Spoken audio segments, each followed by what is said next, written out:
गप बहुत जरूरी है। बेमतलब की आओ चलकर छत पर बैठे बेमतलब की बात करें। जी बिल्कुल जरूर। हम लिखने की भाव कब बाटे कहाँ, पहले जस हालात हमारा उनका होत बा, बस बातें भर बात। गप में भाव बोलने के लिए हमने अपने बीच बुलाया है भावुक मनोज जी।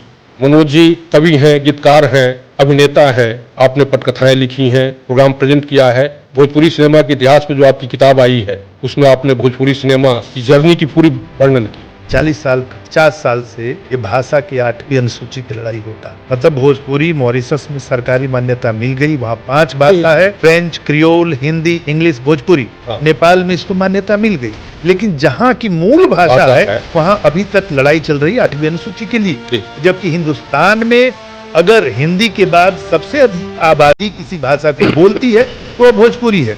आपका कहीं मैं सुन रहा था कि आपने कहा कि आप हिंदी में क्यों नहीं कर रहे हैं, हिंदी में भी आप अच्छा लिखते हैं, आप हिंदी में लिखेंगे तो कैनवस बड़ा मिलेगा। और आपने कहा था, जवाब आपका सुना मैंने, बहुत प्रभावित हुआ मैं।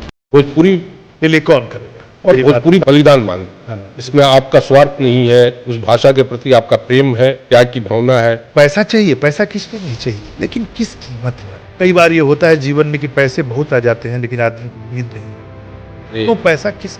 सिनेमा एक बहुत बड़ा प्लेटफॉर्म है भाषा के प्रचार प्रसार के लिए। उसके गीतों से और फिल्मों की कहानी देख के भोजपुरी सीखते हैं, समझते हैं। इंटरेस्ट साहित्य की पहुंच उतनी नहीं है जितनी सिनेमा की है, जितनी गानों की है। तो अब इसको संवारने की जरूरत ही नहीं, अच्छी बन रही है। उस पहले वाले मिथ को तोड़ने की जरूरत है। आप अच्छा काम वाकई दिल से करना चाहते हैं, पैसे वाले हैं तो पैसा लगाइए अच्छा काम। अगर कलम वाले हैं तो लिखिए, सोशल मीडिया पर आप अच्छी चीजों का प्रमोशन कीजिए ना। धीरे धीरे टेस्ट भी बदल रहा है, बहुत निराश होने की जरूरत नहीं है। और उसको कचड़ा रहियो ना जला, वो अपने आप खत्म हो जाए। तो इस तरह के गाने भी खत्म हो जाते हैं, वही गाने जाएंगे जिसके कंटेंट में कोई दम हो।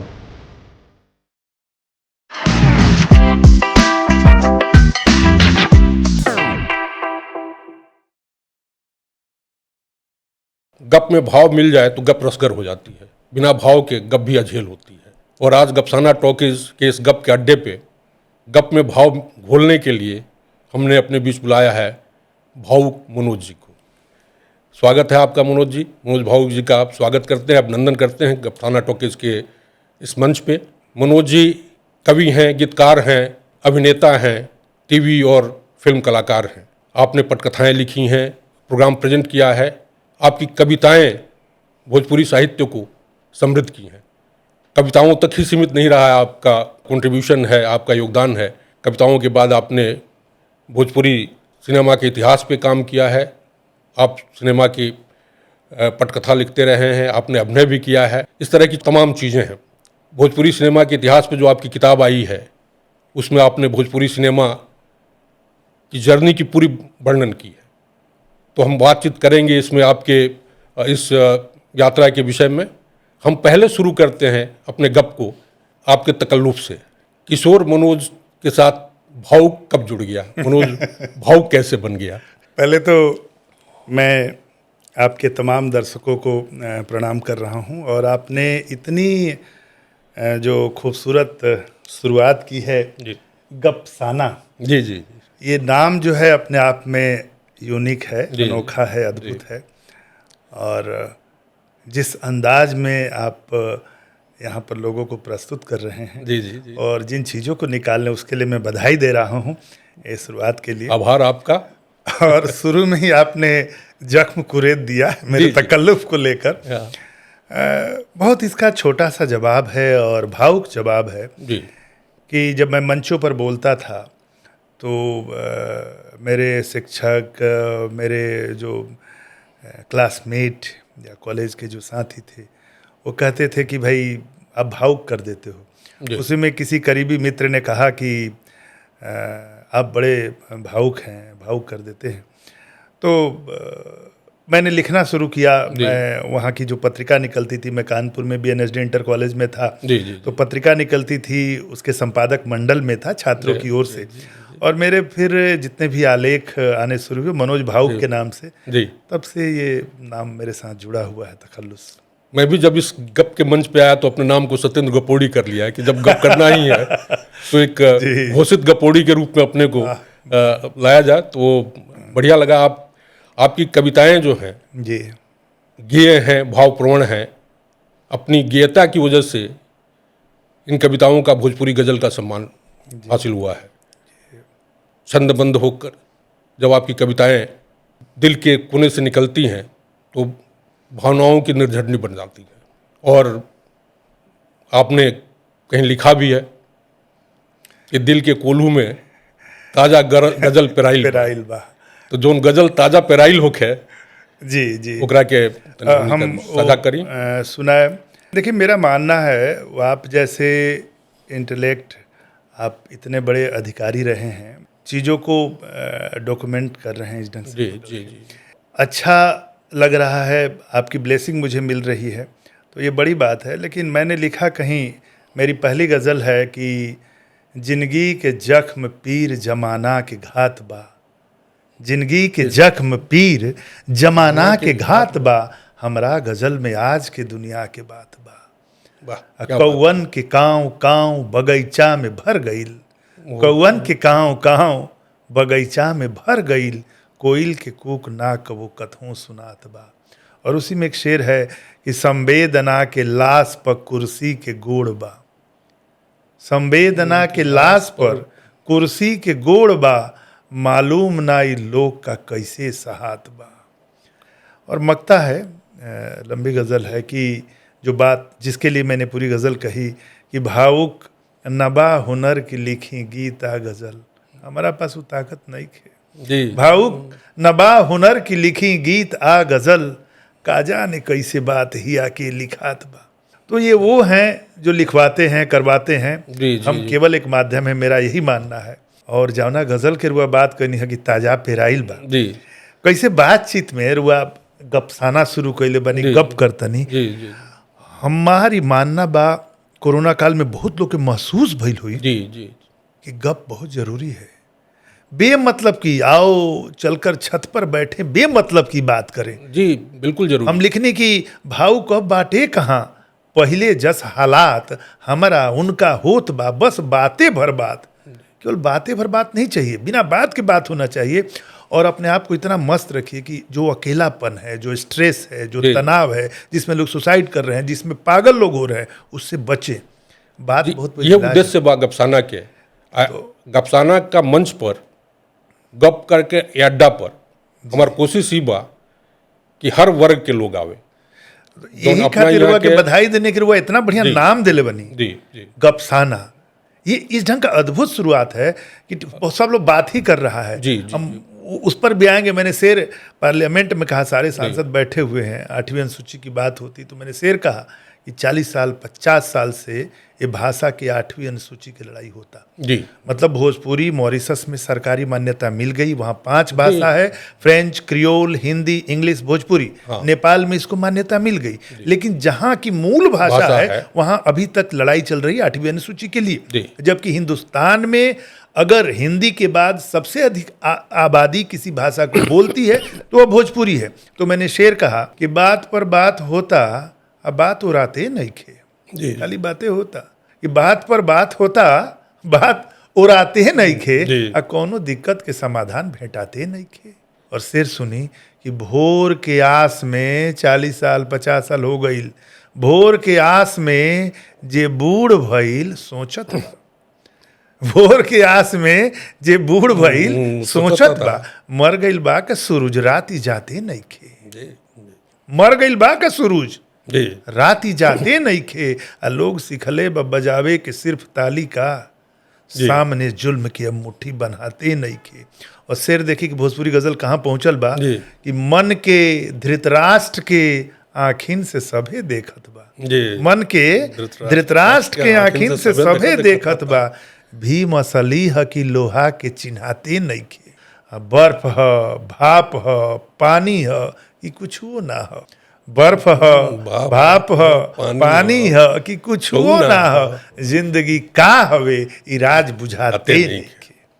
तो वही जो दूगो बात कहनी है में बड़ा, एगो तो कौआ के काँव काँव जी बगीचा भर गइल बा, कोयल के कुक सुनात नहीं है। जी तो ए बरा के माहौल जोन बा, इससे बढ़िया शब्द ओकरा नहीं मिल सका। जी जी हम देखते हैं कि हर जगह कैकोफनी है, नॉइज है, चाहे हम कहीं दो लोग बात कर रहे हों या कहीं मतलब सामान्य बात नहीं होती है, उसमें इस समय के नब्ज को पकड़ने वाली कविताएं हैं आपकी, आपकी गज़लें हैं। बहुत शुक्रिया। और इससे आगे बढ़ने के लिए एक बात मैं फिर थोड़ा सा पीछे आपको ले चलूंगा कि आपने एक कभी हम कविता पीछे लिखी जाए थी। और आदेश के पालन कर दे कि ताजा पेराइल बा, हाँ। तो छूट जाई। नहीं, शुरुआत यही से करनी है कि वो ताज़ा हो जाओ। हाँ, ई बात पर बात चलल है, जी। तो यहाँ हमने के पहुँच गई नहीं हजा। पीड़ा रहा हमरा दिल के दर्द की ना, ए भाषा के सम्मान मिले के चाही। जी जी ए जो 8वीं अनुसूची के लिए जितनी ज़रूरी शर्तें हैं भोजपुरी जी। वह पूरा करती है। जी इसलिए आपके इस प्लेटफॉर्म के माध्यम से भी सरकार से और उससे जुड़े लोगों से ये आग्रह है मेरा, ये जी। अनुरोध है कि इसको उसका हक मिले। ये बात जब चली है 8वें अनुच्छेद की, तो एक बात मैं कहूँ कि ये 2011 के सेंसस में जी करीब 5-5.25 करोड़ लोग भोजपुरी भाषी सिर्फ भारत में, जी जी और एक अनुमान था कि लगभग कुछ नहीं तो 9 से 15 करोड़ के बीच जी पूरे विश्व में लोग भोजपुरी बोलते हैं। और जो बात आपने कही कि हिंदी के बाद सबसे अधिक बोली जाने वाली भाषा अगर कोई है, भोजपुरी है। और कभी ये बात कही जाती थी कि ये भाषा नहीं है, बोली है। और ग्रेजुएशन से लेके अब तक के जितने रिसर्च हुए हैं उसमें लिपि का क्या योगदान होता है किसी बोली को भाषा बनाने में, वो सारी बातें आई हैं। मैं तो उन सभी बोलियों के लिए, मैं बोली कोई है नहीं, सभी बोलियों की तरफ से आग्रह कर रहा हूँ कि वो बोली नहीं, सब भाषा है। एक व्याकरण का इशू उठाते हैं, क्योंकि गपसाना है तो मैं बात कर सकता हूँ कि जब भोजपुरी के पढ़ाई शुरू भइल तो उसमें तो भोजपुरी में कोई एमए पीएचडी किया नहीं था। जब पढ़ाई शुरू ही हुआ तो हिंदी के लोग ही भोजपुरी पढ़ाने गए। तो एक प्रोफेसर ने कहा क्लास में कि बताओ हम क्या पढ़ाएं, इसमें तो पता ही नहीं चलता क्या स्त्रीलिंग है क्या पुल्लिंग है। तो बच्चे ने कहा पीछे से कि ठीक है कहा तरुए बाछी, मान से पकड़े लेके गए प्रिंसिपल के पास कि सर बदतमीजी कर रहा है। बोले क्या बोला? तो ऐसे से हमको बोल रहा ठीक है कहा तरुए बाछी। बोले क्यों जी, क्यों तुम ऐसा बोले? तो सर कहनी है कि मैं स्त्रीलिंग पुल्लिंग कुछ है ही नहीं खे, तो खिसियात कहे बनी। बिना व्याकरण के क्या कोई भाषा हो सकती है? बिल्कुल, ये संभव ही नहीं है, संभव नहीं है। बिना लिपि के। इसकी कैथी लिपि थी भोजपुरी की, आज देवनागरी में लिखी जाती है। तो देवनागरी में बहुत सारी भाषाएं, नेपाली भी लिखी जा रही है, मैथिली भी लिखी, बहुत सारी भाषाएं देवनागरी में लिखी जा रही हैं जो 8वीं अनुसूची में हैं। तो ये सब बेकार की बातें हैं। और आज कहीं मैं देख रहा था भिखारी ठाकुर जी की पियुआ गईले कल का तोरे सजनी, जी वो कैथी में मिला मुझे। हाँ है, और शुरू में कैथी में। और मेरे बाबा थे वो कैथी में लिखते थे जी। और उनकी कैथी की लिखी हुई चिट्ठियाँ जी हमने देखी थी। और उनको जवाब देने के लिए पिताजी चाचा ये सब लोग कैथी का अभ्यास किए, तो उनकी चिट्ठियाँ भी आती थी कैथी में। राजेंद्र बाबू की चिट्ठी कैथी में जी जी राजेंद्र प्रसाद चिट्ठी लिखते थे, भोजपुरी में चिट्ठी लिखते थे, बहुत कम लोगों को पता है। कुछ चिट्ठियाँ उनकी हैं मेरे पास, मैंने प्रकाशित भी किया। तो ठीक है कैथी थी, देवनागरी में लिख रहे हैं, तो ये सब कारण नहीं है, बहुत सारी भाषाएं हैं। जी जी। तो अब कोई भी कारण नहीं है, सिर्फ और सिर्फ राजनीतिक इच्छा शक्ति का अभाव। या मैं बार बार कहता हूं कि लोग भोजपुरी और भोजपुरी खेल रहे हैं, एक इसको पॉलिटिकल राजनीतिक चारा बनाकर रखा गया है। तो खैर बहुत सारी चीजें रही हैं जो कि एक मुद्दा बन के रही हैं और मुद्दा बना के रखने, लेकिन रही ना, देखिए हम बहुत सकारात्मक बने। मुझे लगता है कि ज़्यादा वो दिन दूर नहीं है, इसको इसका वाजिब हक मिलेगा। और हम तो हमेशा अपने लोगों से भी कहते हैं कि सकारात्मक सोचिए, और उसके लिए जो कोशिश हो सकती है पहल वो छोड़ना नहीं है जब तक हमको मतलब अपना अधिकार नहीं मिल जाए। नहीं, भोजपुरी संसार इतना समृद्ध है, अगर कोई पढ़े और देखे, कोई समिति ही बना के लोग अध्ययन करवा लें जी, इतना समृद्ध है भोजपुरी संसार कि किसी को, मुझे लगता नहीं है कि डिसीजन लेने में क्षण भर की देर होनी चाहिए किसी क्यों नहीं अनुच्छेद में शामिल किया जाए 8वें। दिक्कत जानता नहीं का बा, दिक्कत ई बा कि अपना यहाँ नच देखवा लोग ज़्यादा बा। और वह के एग्जाम्पल मैक्सिमम संस्था के का काम बा कि 1-1 करोड़ 1.5 करोड़ के प्रोग्राम होई और रात भर में 1-1.5 करोड़ खर्चा हो जाई। उनमें 5 गो नाचे गावे वाला लोग आई, पैसा दियाई, हीरो हीरोइन दिस दैट फैल। हमें करा के बुरा नहीं कि मैं ठीक बा, वो एगो पार्ट हो। लेकिन अगर कह दिया जाओ कि कुछ गंभीर काम होता, अगर फलाना के एगो किताब बा आर्थिक रूप से समर्थ नहीं कन 20-25 हज़ार रुपया दे के उनकर किताब छपवा दो, तो कितना संस्था बा ऐसा जो 10 गो राइटर के किताब छपौले होके। जी बिल्कुल अभाव बा होकर। अच्छा, हम अगर कहता नहीं कि ठीक भाई एगो पत्रिका बढ़िया रेगुलर निकाले जो इंटरनेशनल लेवल पर होके, कितना लोग आ गया होता? वहाँ चमक धमक पॉलिटिकल एजेंडा बा कि ठीक है हम इस कार्यक्रम को किए, भीड़ जुटाए, नेता आए, टिकट मिले, सबका अपना एक पॉलिटिकल एजेंडा हुआ। तो जब आपकी नीयत ही ठीक नहीं है तो आप कहाँ पहुँचेंगे? बिल्कुल। लेकिन उस भाषा की समृद्धि के लिए वाकई जो डॉक्यूमेंटेशन होना चाहिए, इसकी जो ताकत है, उस ताकत को पूरे विश्व में फैलाने के लिए जो नेटवर्क होना चाहिए और उस नेटवर्क के लिए जो सहयोग होना चाहिए, दिल से कितने लोग कर रहे हैं? ये अभाव है। सर्वथा अभाव है, सर्वथा अभाव। जी चलिए, एक आपकी पुरानी कविता है जो आपने शायद बहुत पहले लिखी थी, उसको ले आते हैं, फिर उससे आगे बढ़ते हैं। जी। आपने कहीं लिखा था कि बीत गई सो बात गई, कह देने से क्या बात सचमुच चली जाती है। इस पे तो हम बाद में आएंगे। जी। वो क्या बीती बातें हैं जो अभी आपसे मैंने पूछा था कि ऐसी बात में मैंने कहा कि मनोज जी से ये जानूं कि भाई मनोज भावुक कैसे बन गए, मनोज भावुक कैसे हो गए। तो कुछ उन बीती बातों में तो आपने अभी जिक्र किया है, लेकिन कुछ और बातें आप बताना संकेत करता हूँ। जी। आज से 30-35 साल पहले की बात है। मैं उन दिनों पटना में था, कॉलेज में था, और बताया जैसे कानपुर था, 10+2 किया, फिर पटना गया। तो किशोरावस्था में क्या होता है, किशोर मन शुरुआत होती है प्रेम कविताओं से, कोमल मन होता है, और वो कविताएं क्या होती है, उसके जो कॉलेज के जीवन की जो हरकतें होती है वही ट्रांसलेट होती है कविताओं। तो 92 में 6 दिसंबर 1992 में मैं कानपुर में था, 91-92 में 10+2 कर रहा था, और बाबरी मस्जिद ध्वस्त हुई 6 दिसंबर 1992। मेरी एक कहानी है, कभी मौका मिले तो पढ़िएगा, या आपके जितने दर्शक हैं उनको भी कहता हूँ पढ़िएगा। उसका शीर्षक है कहानी के प्लॉट। अच्छा। ये कहानी के प्लॉट में जो लड़का है वो हिंदू है, लड़की मुस्लिम है, दोनों का प्रेम प्रसंग है। बाबरी मस्जिद ध्वस्त होती है, उसमें लड़का जो है हॉस्टल में रहता है, कैद रहता है 7-8 दिन। वहाँ 7 थानों में जो है कर्फ्यू लगा हुआ था, मूलगंज, चमनगंज, जो भी कानपुर इलाका बहुत सेंसिटिव था, अयोध्या की घटना थी। तो मैं वहाँ हॉस्टल में था, कैसे वहाँ से निकल कर गया बिहार, फिर वापस नहीं आया। मेरे बड़े पिताजी भोजपुरी के बड़े लोक गायक हैं, बहादुर सिंह, अभी 104 साल के हो रहे हैं। अभी उनको मॉरिशस के राष्ट्रपति ने सम्मानित किया जीरादेई में। तो उन्होंने कहा, ये बबुआ जान बाचा रही तो बहुत कुछ हुई, अब तारा नहीं खे जाएगा कानपुर। वो डर गए थे, मैं वो सब हुआ, तो फिर मैं पटना चला गया। तो मैंने कहानी लिखी, पूरी घटनाक्रम को लेकर कहानी लिखी। कहानी है तो उसकी लिबर्टी मैंने लिया, और अभी इधर 3-4 वर्षों से उस कहानी का नाट्य मंचन हो रहा है पटना के प्रेमचंद रंगशाला में, कालिदास रंगालय में। मैं बताया वहीं मैं भावुक लिखने लगा। जी जी जी जी। तो उसी समय ये चीज़ लिखा कि बहुत सारी चीज़ें जो है वो लिख कर तो चले गए कि जो बीत गई सो बात गई, हरिवंश राय बच्चन की कविता थी।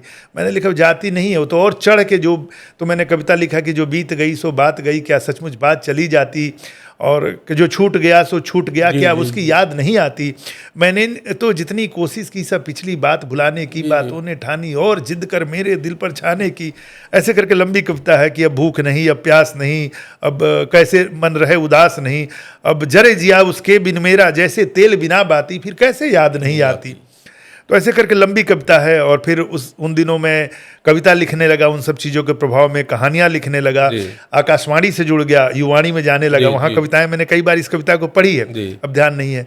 फिर थिएटर से जुड़ गया, पटना में कालिदास रंगालय, बिहार आर्ट थिएटर से, और उसी समय 98 में अखिल भारतीय भोजपुरी साहित्य सम्मेलन से जुड़ गया और सम्मेलन पत्रिका में लिखने लगा। तो ये वही बात है, वही घटना है कि वही मैं देख रहा था कि आपके गीतों में, कविताओं में नेह है, न्यौछावर है, प्रेम है, श्रृंगार है, ताजा पेराइल बा। हाँ, ताजा पेराइल बा वो रह गई मोहब्बत चीज ऐसन। तो उसमें लिखा यही जो ताजा पेराइल बा के, ये था कि जो बीत गई सो बात गई। और ये भी कविता देखी वैसे ही स्पर्श करती है कि जिगर बेताब दिल बेचैन बा, अखिया लोराइल बा। जिगर बेताब दिल बेचैन बा, अखिया लोराइल बा, आ चिहुक जाता नी रह रह के कि उनकर याद आइल बा। लिखत बानी पुरनका खत, जी जी, पढ़त बानी समझ के ही कि लिखते लिखते कुछ खाली जगह काहे छोड़ाइल बा। कहीं ना कहीं कोड वर्ड था, वो समझते थे और मैं समझता था।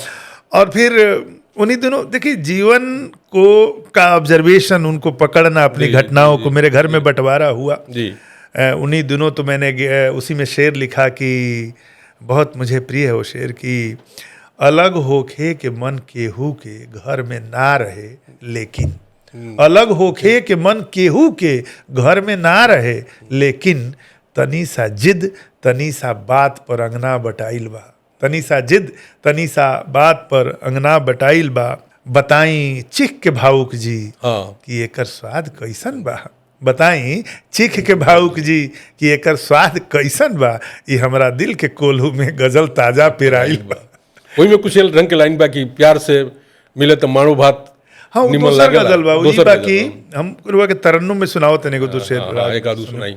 जो माड़ भात के बात के हमनी के भोजपुरिया तेवर है, संस्कार है, जी, उहे में जी, लिखनी। जी, जी।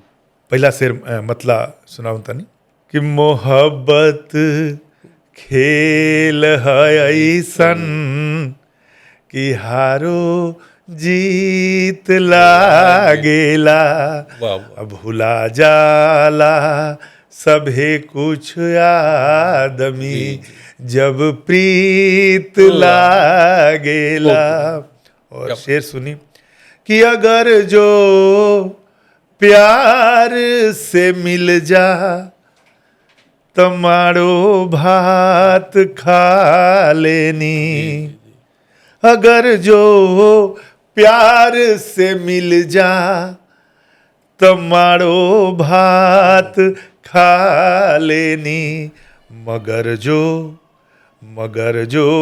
भाव ना होखे मिठाई तीत लागेला। एगो बचपन के बिम्ब देखी जी कि पड़े जब डांट बाबू के छिपी माई का कोरा में, अजी ई बात बचपन के मधुर संगीत लागेला, कबो आपन नयापन हो सकल मतलब का दुनिया में, डुबावत नाव उहे बा, डुबावत नाव उहे बा जे आपन हित लागेला।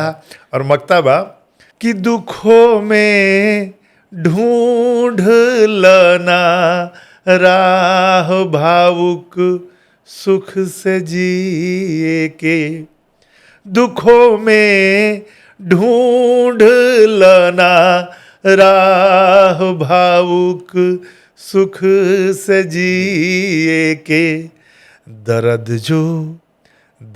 जो राग बन जाला त जिंदगी गीत लागेला। बहुत बढ़िया रहुआ। समकालीन समाज के जो मनोवृत्ति बा वो रूप में रूपांतरित हो, मतलब रहुआ देख सकता नहीं कि समाज बड़ा कोना ढंग से व्यवहार कर रहा बा एक दूसरे से, जो देश प्रेम मोहब्बत स्नेह प्यार सबके लिए जाना जाता रहा, वहाँ पे थोड़ी सी जिद थोड़ा सा गुरूर इन चीज़ों में जाओ जो आपने बात कही, जी आंगन बढ़ जा रहे हैं, जी आंगन के बीच दीवारें खड़ी हो जा रही हैं। तो ये दर्द जो है ये आपने इस ढंग से अपनी कविताओं में अपने गज़लों में पिरोया है, पूरे समाज को आईना दिखाने का काम कर रहा है। और हमारे बिहार और भोजपुरी समाज के लिए तो मतलब क्या कहें इसको हम। बहुत शुक्रिया। मैं बताऊं कि आपने उस चीज़ को पकड़ा। बीएचयू में एक पोस्टर प्रदर्शनी लगी थी, वहाँ मेरे कुछ गज़ल के शेर को कोट किया गया था। और ठीक यही बात कि जब हिंदुस्तान और पाकिस्तान का बंटवारा हुआ, खैर मैंने उतना सोच कर नहीं लिखा था, लेकिन आलोचक की दृष्टि उसने पकड़ा। और मेरी ये गज़ल है, बहुत पॉपुलर है, बहुत सारे गायक और गायिकाएँ उसको गा रहे हैं, यूट्यूब पर है कि बचपन के हमरा याद के दर्पण कहाँ गई। वो हिंदुस्तान पाकिस्तान देखिए जो पूरा बड़ा आंगन था, बचपन के हमरा याद के दर्पण कहाँ गई, बचपन के हमरा याद के दर्पण कहाँ गई, माई रे अपना घर के वो आंगन कहाँ गई, और खुशबू भरल स्नेह के उपवन कहाँ गई, भौजी हो तोहरा गांव के मधुबन कहाँ गई। और खुल के मिले जुले के कहे, खुल के मिले जुले के लकम अब तना रहल, विश्वास नेह प्यार भरल मन कहाँ गई। और हर बात पर जे रोज कहे दोस्त हम हई, हर बात पर जे रोज कहे दोस्त हम हई, हमके डुबा के आज वो अपन कहाँ गई। अब बरिसत रहे जे आँख से हमरा बदे कबो, बरिसत रहे जे आँख से हमरा बदे कबो, आखिर वो इंतजार के सावन कहाँ गई। तो अभी बात करनी है इनमें कमलेश्वर जी के उपन्यास हमरा याद आ गया, कितने पाकिस्तान।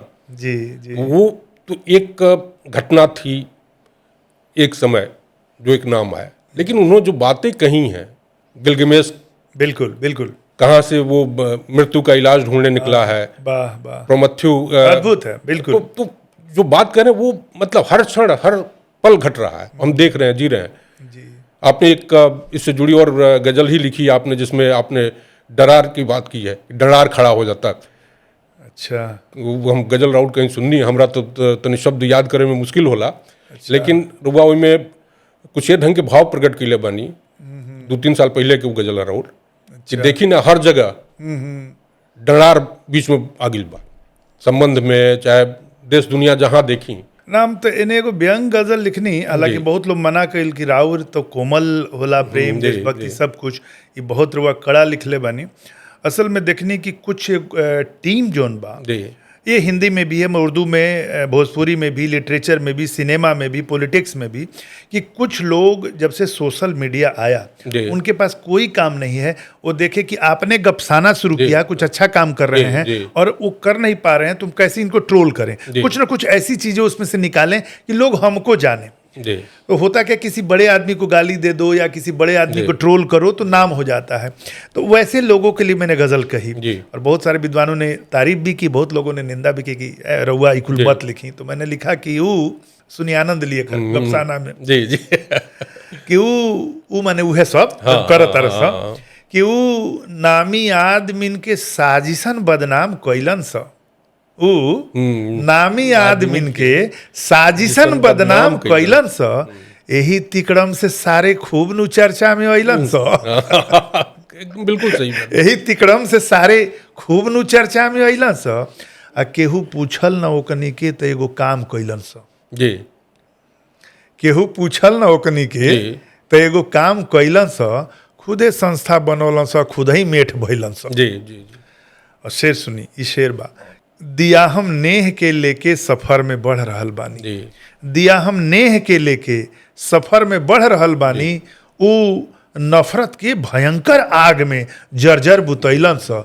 तो बेचारा का करसन, अब देखिए आज के बच्चों की भाषा ले आ रहे जी हैं जी कि बेचारा का करसन, बम में दम त बाना सिरजन के, जी जी जी बेचारा का करस, बम में दम त बाना जी, सिरजन जी। के, केहू के खींच के टंगरी ऊ अपन कद बढ़ैलन स। जी जी जी अब बना देलन स सच के झूठ ऊ अपना थेथरपन से, बना देलन स सच के झूठ ऊ अपना थेथरपन से, मगर सच सच रहेला ई न लबरा बूझ पैलन स। जी जी और एगो देखी शेर देखी कि कबो पनरोह से पूछी, पनरोह समझत हो क्या? हाँ, बिल्कुल, हम कुछ जो हमारे दर्शक अंगरा हिंदी से- वाले हैं, अंगरा से मोरी निकलेला, पानी जा साथ में, बिल्कुल उनको बताते जो अपने दर्शक है जो नहीं पनरोह समझ रहे हैं, हमारे यहाँ पूर्वांचल में एक शब्द है पनरोह, जी। कि आंगन से जो पानी निकासी के लिए एक अंडरग्राउंड नाली होती है, जो चापाकल चला रहे हैं, पानी जी। निकल रहा है, तो आंगन में पानी आया उसी से वो बाहर निकलता है, पनरोह कहते जी, हैं। जी। तो कबो पनरोह से पूछी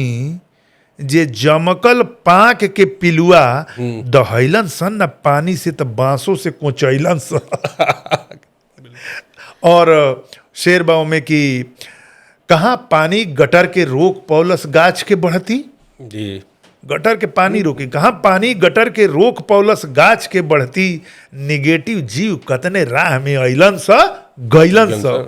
मक्ता सुनी कि भला भला आसमान पर थूकला से ओकर का होई भावुक, भला आसमान पर थूकला से जी। ओकर का होई भावुक, मगर बकलोल जिंदगी भर बसीहे काम कैलन स, जी। उ नामी आदमिन के साजिशन बदनाम कैलन स, यही तिकड़म से सारे खूब नु चर्चा में अइलन स।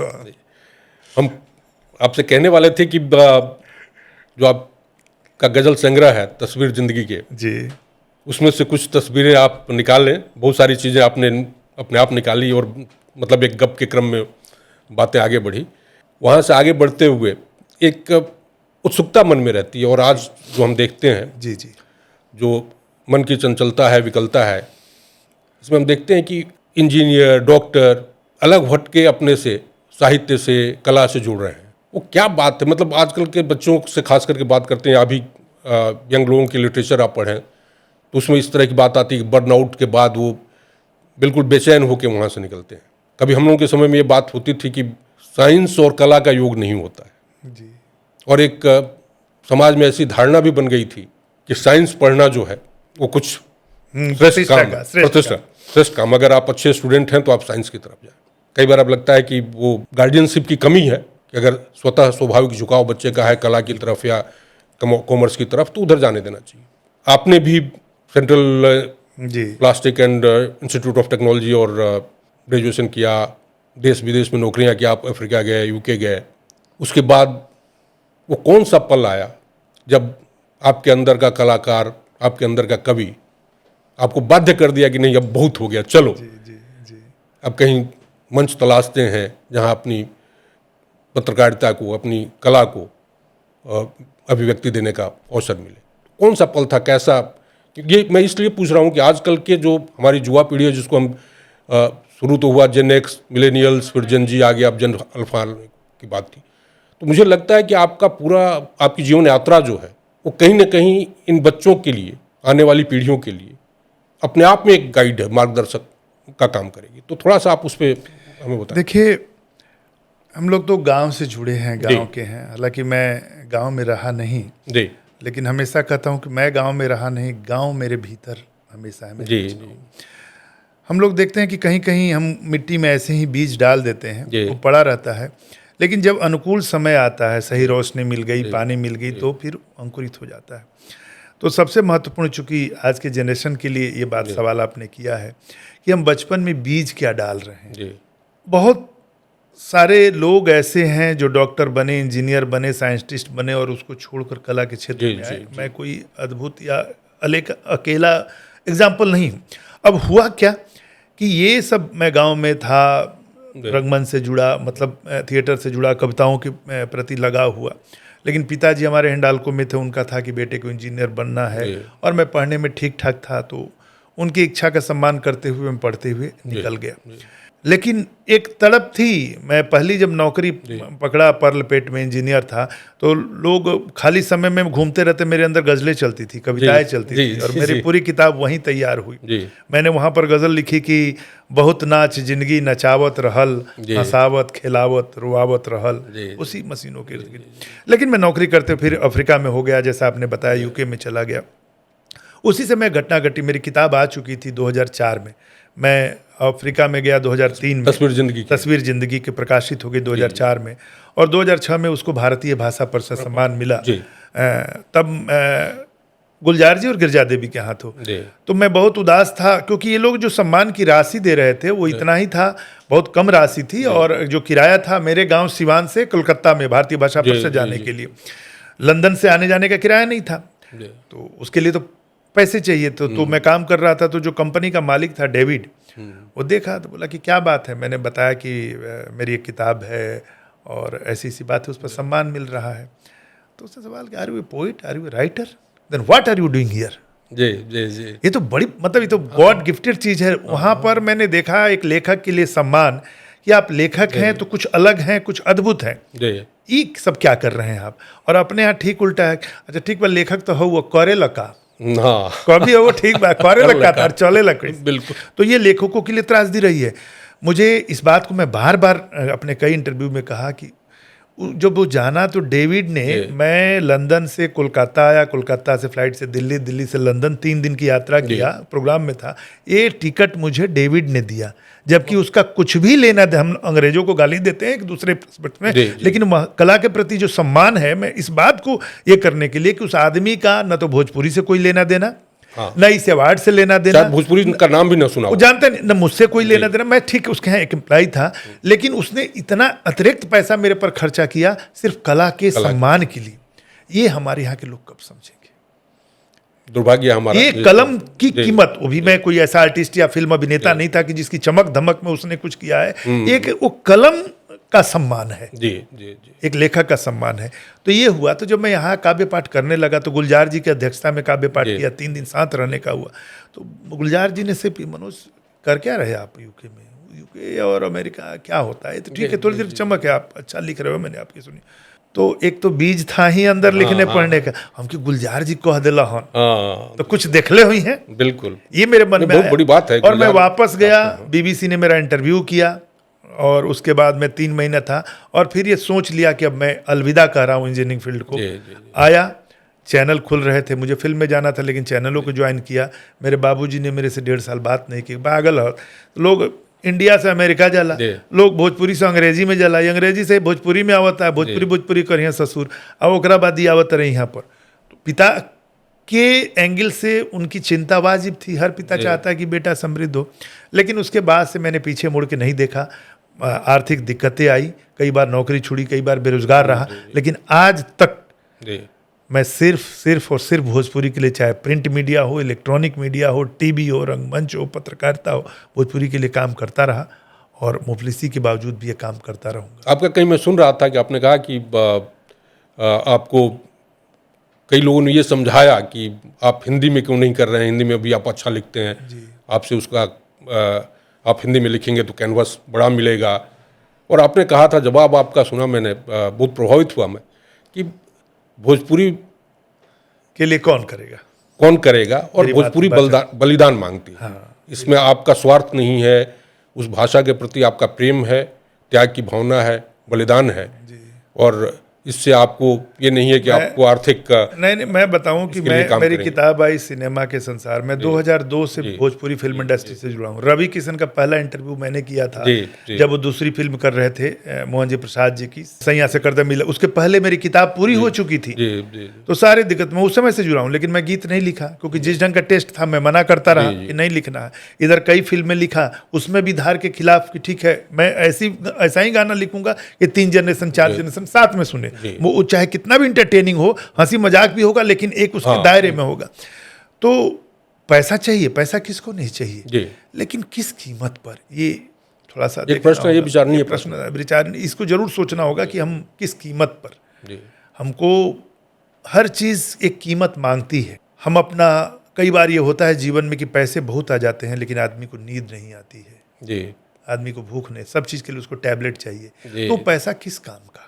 बिल्कुल सही बात। आप सुकून खोकर, सबसे बड़ी जो चीज है वो 2 ही चीज है इस जीवन में, एक है सुकून और दूसरा है आनंद। इसकी कीमत पर, इसको त्याग कर कि 10 आदमी गरियावत, मतलब कि इस चीज के कॉस्ट पर हमको कुछ भी नहीं चाहिए। कितना भी पैसा आप कमा लें वो उसकी भरपाई नहीं चाहिए। तो ये दोनों बचाकर आप जो कर सकते हैं सृजन कीजिए।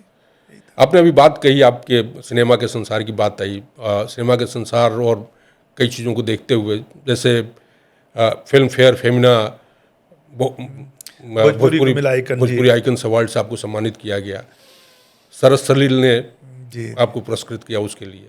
पहले तो आपने तस्वीर जिंदगी के लिए आपने बताया भारतीय भाषा परिषद से पुरस्कृत हो चुके हैं। तो ये सारी जो रही, लेकिन जब मैं आपके उसके बारे में पढ़ रहा था, सिनेमा के संसार, अभी आपने थोड़ी उसका हिंट, मतलब उसको हिंट भी किया। उसमें आपने जो इतिहास की बात की है भोजपुरी सिनेमा के, उसमें एक स्वर्णिम काल रहा होगा, शुरुआती दौर ही था, लेकिन वो जिस ढंग की चीज़ें आई, विदेशिया जो एक आज भी क्लासिक के रूप में याद की जाती है, एक बिहार के इससे निकल के, आपने फिर उसमें भोजपुरी सिनेमा के पतन की भी बात की है। साथ ही में जो भोजपुरी गीत है, भोजपुरी गायकी है, उसमें भी कई जगह वो चीज़ें कमी दिखती है। जैसे मैंने थोड़ी सी जो बातें पढ़ी, उसमें एक आता है जो महेंद्र मिश्र जी ने लिखा था कि नेहवा लगा के दुखवा दे गए परदेसी सैया, या अयोध्या नगरी से आई रे बरतिया एरे सजनी।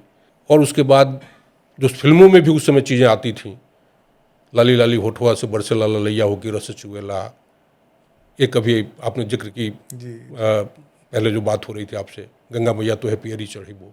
और उस वहाँ से हम आगे बढ़ते गए और सडनली ये आ गया कि चुनरी में लागत अटे हवा बलम बेल बटम सियाद, लॉलीपॉप लागे लू, और इस तरह की जो बातें हैं। तो कई बार सोच के थोड़ी तकलीफ होती है, थोड़ा दर्द होता है। हालांकि बीच में भी बड़े अच्छे कविताएं आई हैं, बड़ी अच्छी गीतें आई हैं, लेकिन उसका प्रचार वो नहीं हुआ, उनको लोगों ने उस ढंग से स्वीकारा नहीं। जैसे ये जो लोगों का झुकाव उसकी तरफ जा रहा है, क्या वो प्रेरित कर रहा है इस तरह के अश्लील या भोंडेपन को हमारे भोजपुरी फिल्मों में, भोजपुरी सिनेमा में? और देखिए 2-3 चीज़ हुई है, ये मैं इसको एक हादसे के रूप में देखता हूँ। जी। ये भाषा के साथ, अपनी भोजपुरी के साथ एक हादसा हुआ इस रूप में देखता हूँ। ये ऐसा रहेगा नहीं। अभी जो फिल्में सुखद ये है, ये अच्छी बात है कि अभी जो फिल्में बन रही हैं, जब से OTT पर फिल्में आई, टेलीविज़न पर आने लगी, यूट्यूब पर, तो अच्छी फिल्में आने लगी जो फैमिली के देखने। बजट उसका गिरा, जो करोड़ों की फिल्में थी वो कम बजट में आ गई, तो क्वालिटी में प्रोडक्शन जो क्वालिटी में गिरावट आई, लेकिन कंटेंट के हिसाब से जिन चीज़ों पर हम बात करें उसके लिहाज से वो समृद्ध हुआ सिनेमा गीतों को लेकर। अब जो मैं महत्वपूर्ण बात यहाँ पर रख रहा हूँ, जिसको समझने की ज़रूरत है, कि आप किसी दुकान पर जाते हैं और पता है कि यहाँ पर ठीक है ये मछली बिकता है या चिकन चिल्ली बिकता है या आलू बिकता है, तो जितने लोग जाते हैं, जितने उसके कस्टमर हैं, वो वैसे ही हैं, वही लेने जाते हैं, उन्हीं की क्राउड है। भोजपुरी के पॉपुलेशन को ठीक ठाक अंदाज़ा नहीं, लेकिन बताते हैं लोग कि भाई इंडिया में अभी के डेट में 15 करोड़ भारत में और 10 करोड़ जो बाहर की कंट्री है, मॉरिशस, फिजी, गुयाना, सूरीनाम वगैरह। आप रेट जोड़ लीजिए, मैं आपको आंकड़ा दे रहा हूँ कि भोजपुरी फिल्मों का 1 करोड़ भी हम बजट मान लें, अब तो 30, 35, 40, 45 लाख में भी फिल्में बन रही हैं। तो जब सिनेमा हॉल में थिएटर वाली फिल्मों की बात करें 1 करोड़, तो अगर आदमी का 100 रुपये का भी टिकट, 50 रुपये का भी टिकट लेकर खरीदे तो 2 लाख लोग देख लेंगे, तो उसकी कीमत आ जाएगी। कैलकुलेट कर लीजिए। अगर उसको 10 लाख लोग देख लेंगे, ठीक है, 10 लाख लोग देख लेंगे तो फायदे में फिल्में चली जाएगी। हमारा पॉपुलेशन 15 करोड़ है, हम 5 करोड़ और माइनस कर देते हैं, हम 10 करोड़ मान लेते हैं, तो इसका मतलब हम कैटर ही नहीं कर पा रहे हैं। वही लोग जा रहे हैं जो जिन्होंने सोच लिया इस दुकान पर यही मिलेगा, यही लेना है, यही सुनना है। और बाहरी की जो दुनिया है हिंदी वाले, उनके दिमाग में भरा हुआ भोजपुरी मतलब ये वही कान में सुनाई पड़ रहा है। तो ज़रूरत अभी क्या है? अच्छी चीज़ें बन रही है। अभी सबसे ज़्यादा जो ज़रूरी चीज़ है, कमाल की इंडस्ट्री है, इतने सारे लोगों को रोजगार है, इतना मतलब सिनेमा एक बहुत बड़ा प्लेटफॉर्म है भाषा के प्रचार प्रसार के लिए। दूसरे लोग उसके गीतों से और फिल्मों की कहानी देकर भोजपुरी सीखते हैं, समझते हैं, इंटरेस्ट। साहित्य की पहुंच उतनी नहीं है जितनी सिनेमा की है, जितनी गानों की है, ये सच्चाई है।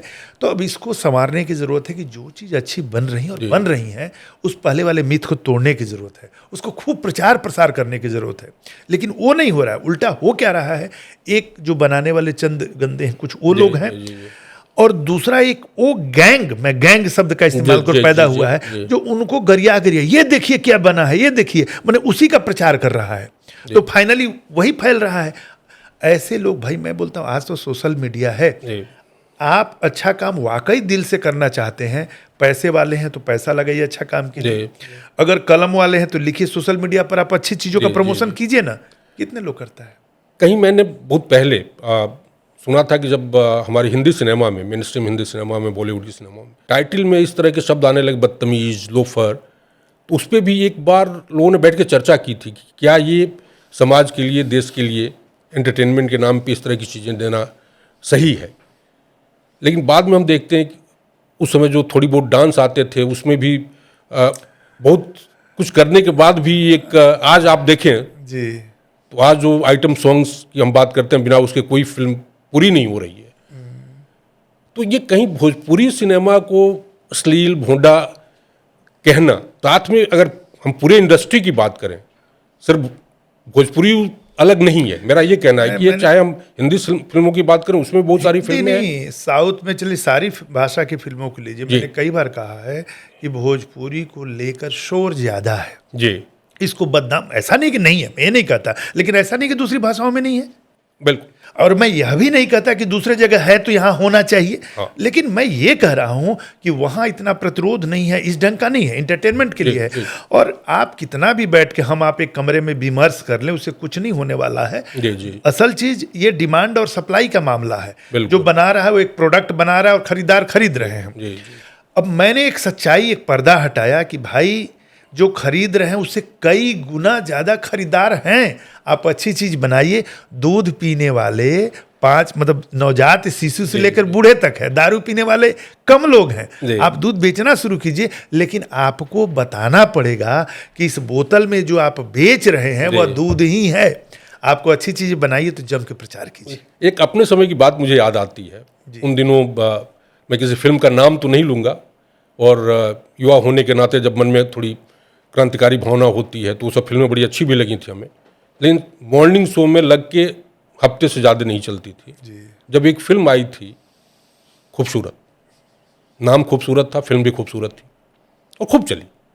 तो ये जो आपने बात कही उसी के परिप्रेक्ष्य में मैं ये बात कह रहा हूँ कि ये कहना कि हम दूध बोतल में डाल के देंगे तो वो नहीं बिकेगी, वो भी बिल्कुल सही नहीं है। हाँ, बेमानी है। आज भी आप देखें जो एक मालेगांव का सुपरमैन या ऐसे कोई एक OTT के लिए फिल्म बनी थी, बड़ी सिंपल सी फिल्म थी, या एक सीरीज बन रही है जो बिल्कुल गांव के परिवेश में, जी जी, पंचायत, हाँ देख ले लोग। और उसकी डिमांड बाकी मेरे ख्याल से जो उस तरह की मार धाड़ वाली और मसाला, मैं अपनी वाली दो चीज़ें- फिल्मों का नाम लूंगा, जी, यहाँ जी। का अभी अभी रिसेंट जो फिल्म आई जी। है 6 महीने के अंदर, जी 2 फिल्म है और मैं दर्शक को बता रहा हूँ। एक है आपन कहाय वाला कि केब वाह, और दूसरा है दुल्हनिया नाच नचावे। जी जी दोनों में गीत मेरे हैं जी और मैं दावे के साथ कहता हूँ कि 3 पीढ़ी एक साथ बैठकर पूरी फिल्म देखे, कहीं भी उसको ऐसा नहीं लगेगा कि हमको चैनल बदलने की जरूरत है या हट जाने की जरूरत है। वो गाने से लेकर और कहानी जी। तक पूरा देखने लायक और दोनों फैमिली ड्रामा है। जी तो फिल्में बन रही हैं और धीरे धीरे टेस्ट भी बदल रहा है। बहुत निराश होने की जरूरत नहीं है और उसको कचड़ा रहियो न जला, वो अपने आप खत्म हो जाए जी समय तुरंत। मतलब इसकी ये होती है कि बहुत सारे जो इस ढंग के गाने वाले लोग थे वो मिट गए, उनको कोई पूछ नहीं रहा है, तो इस तरह के गाने भी खत्म हो जाते हैं। रह वही गाने जाएंगे जिसके कंटेंट में कोई दम कम है। है, बिल्कुल। जी। आप काफ़ी चर्चा हो गई, आप जब वहाँ से निकले अपनी नौकरी छोड़ के तो आप मीडिया से जुड़े, टीवी से जुड़े, जी और आपने कई प्रोजेक्ट हेड किए हैं। सारेगामापा भोजपुरी के आप प्रोजेक्ट हेड रहे। जी जी आपने भोजपुरी जंक्शन की मैगजीन निकाली, अभी भी चल रही है मेरे ख्याल से। जी जी अचीवर्स जंक्शन भी आपका प्रोग्राम हुआ जिसमें आपने बड़े बड़े हस्तियों को, जी। तो थोड़ा सा इनके विषय में आप बताएं हमें, भाई हम शेयर करें क्या है ये चीज़ें? देखिए, जो भोजपुरी जंक्शन है वो भोजपुरी की एक ऐसी पत्रिका है जो पूरे विश्व के लोग उसे पसंद करते हैं। और उसमें मैंने क्या किया कि उसको यूपी बिहार तक सीमित नहीं किया, केवल इंडिया तक नहीं, पूरे विश्व में जहाँ भी भोजपुरी बोलने वाले हैं जी। उनसे लिखवाया, उन तक पत्रिका पहुँचाया। जी वहाँ की लाइब्रेरी में गई, लोग पढ़ रहे हैं। जी दूसरी बात कि इसको विशेषांकों की पत्रिका, मैं बोला कि सामान्य अंक नहीं, केवल कविता कहानी जी, सामान्य जी। अंक नहीं हो, जी उसके 60 से ज़्यादा विशेषांक निकले हैं। ओ मैं बताऊं कि पहला ही अंक महात्मा गांधी पर था, जी क्योंकि उनके 150 साल पूरा हुआ जी। था 2019-20 में। जी तो महात्मा गांधी विशेषांक, मतलब व्यक्ति परक विशेषांक 10 है। जी। महात्मा गांधी विशेषांक, वीर कुंवर सिंह विशेषांक, राजेंद्र बाबू विशेषांक। उसके बाद फेस्टिवल बेस्ड विशेषांक है, जी, जी। फगुआ विशेषांक, चैता विशेषांक, दिवाली विशेषांक, छठ विशेषांक, इस ढंग से। उसके बाद करंट अफेयर्स पर विशेषांक है, उस समय जो रूस यूक्रेन युद्ध हुआ उस पर विशेषांक है। सोचिए भोजपुरी में कोरोना पर 5 अंक आए, कोरोना विशेषांक, चाइना वाला जो चल रहा था इशू उस पर आया। तो करंट अफेयर्स भी मैंने नहीं छोड़ा। उसके बाद गिरमिटिया विशेषांक आया, जिसमें सारे गिरमिटिया कंट्री के लेखकों से मैंने लिखवाया। उसके बाद सिनेमा का विशेषांक आया। मैं बोला कि रिलेशनशिप पर खाली अब अकबर बीरबल और इस पर मत कीजिए, तो मैंने माई बाबूजी विशेषांक लिखवाया कि अपने अपने माता पिता पर लिखो, निकाला। 2 अंक उसका आया। उसके बाद किसानों पर 4 अंक आया, किसान विशेषांक। राम पर 2 अंक आया, राम विशेषांक, कृष्ण विशेषांक। इस ढंग से समझिए कि अच्छा, लोग जानते हैं केवल भिखारी ठाकुर और महेंद्र मिश्र, मैक्सिमम लोग। तो मैंने भोजपुरी के दिवंगत 101 साहित्यकारों पर लिखाया। और जो जैसे रघुवीर नारायण जिन्होंने गीत लिखा है, सुंदर शुभम बटोहिया गीत, तो ऐसे 100 दिग्गजों की पूरी जीवनी छापी। भोजपुरी के गौरव एक अंक निकाला जिसमें लंबा लंबा, तो 60-70 विशेषांक। और सब अपने आप में एक ये हुआ कि लोग जाने, पहुंचे यूथ तक। तो मेरी जितनी क्षमता थी और टीम की क्षमता थी, हम लोगों ने कोशिश की। उस तरह अचीवर जंक्शन पर मैंने बड़े बड़े दिग्गजों का, हर क्षेत्र के दिग्गजों का इंटरव्यू किया उसके लिए। और जैसा कि नाम अचीवर्स था, तो मैंने कभी भी किसी को लेकर ट्रोल कराने के लिए या नेगेटिव चीज़ों को निकाल के बोला नहीं। अगर मैंने आपको एक अचीवर के रूप में आमंत्रित किया है, तो मेरी जिम्मेवारी है कि आपको एक नायक के रूप में प्रस्तुत करूं, और ऐसे नायक के रूप में कि आपकी खूबियों से लोग प्रेरित हों। तो मैंने पॉलिटिकल लोगों को भी बुलाया, एडमिन के लोगों, मतलब ब्यूरोक्रेसी के लोगों को बुलाया और बातचीत की। तो अचीवर जंक्शन की ये खासियत थी। और फिर टेलीविजन की यात्रा रही कि भोजपुरी के लगभग सभी चैनलों में मैं रहा। आपने सारेगामापा, हाँ, उसमें भी रहा, ZTV का प्रोजेक्ट। आपका अनुभव क्या रहा उसमें कि जो भोजपुरी गायकी है, उसकी क्वालिटी, उसकी एक तरफ जो ये बात हो रही है अश्लील भोनापन की, और आपका ये प्रोग्राम निश्चित ही बहुत ही संस्कृत और सुलझा हुआ प्रोग्राम होगा और देखिए, अच्छे एक चीज़ कलाकार आए सच्चाई होंगे। बताऊं, मैं पूरी तरह झूठ नहीं बोलूंगा, जी, मतलब अच्छा टेलीविज़न बैठा हूं, जब हम किसी संस्थान में काम करते हैं जी तो संस्थान के हिसाब से कई बार चलना जी, पड़ता है। जब हम अपना खुद का कुछ वेंचर शुरू करते हैं तो उस जी। पर पूरी अपनी आज़ादी होती है जी। कि मैं जो चाहूँगा वो होगा। वो होगा। अचीवर जंक्शन में ऐसा था, क्योंकि मेरा अपना खुद का व्यक्तिगत था। टेलीविज़न में होते हैं या हम कुछ भी किसी भी संस्थान में होते हैं तो संस्थान की एक टीम होती है, एक मालिक होता है, उसके हिसाब से आप सच्चाई जानते हैं। तो मैं पूरी तरह से जो रियलिटी शोज होता है मेरे हिसाब से तो नहीं चलते हैं, उसमें लोग आते हैं, लेकिन एक खूबसूरती उसकी ये है कि हम बिहार, यूपी, दिल्ली हर जगह घूमते हैं, और मैं जज के रूप में वहाँ भी गया, तो टैलेंट को हम हंट करते हैं, ढूंढते हैं, और वो एक से एक बच्चे निकल रहे हैं, गा रहे हैं। बस थोड़ा सा मेरा ये वहाँ पर डिफर करता है, और मैं बार बार कहता हूँ कि इनका जब तक टेस्ट नहीं, वो तो एक क्या है, मनोज भाव क्या है, एक सिस्टम है, भगवान ने भेजा है, इनको प्रोड्यूस करना है, गीत गजल, उसी तरह गायक प्रोड्यूस करता है, उनका टेस्ट थोड़ा बदलना होगा, वरना वो मान लेंगे कि जिस ढंग की चीज़ें चल रही हैं वही गाएं, उसी से पॉपुलर हैं, तो हम फिर धारा और दिशा नहीं बदल सकते हैं। एक्चुअली सोच की जो विपन्नता है ना, उसको जब तक हम खत्म नहीं करेंगे, वही रिफ्लेक्ट होता है, हम जो सोचते हैं वही करते हैं, उसी रास्ते पर चलते हैं, वही परिलक्षित होता है आपके गीतों में।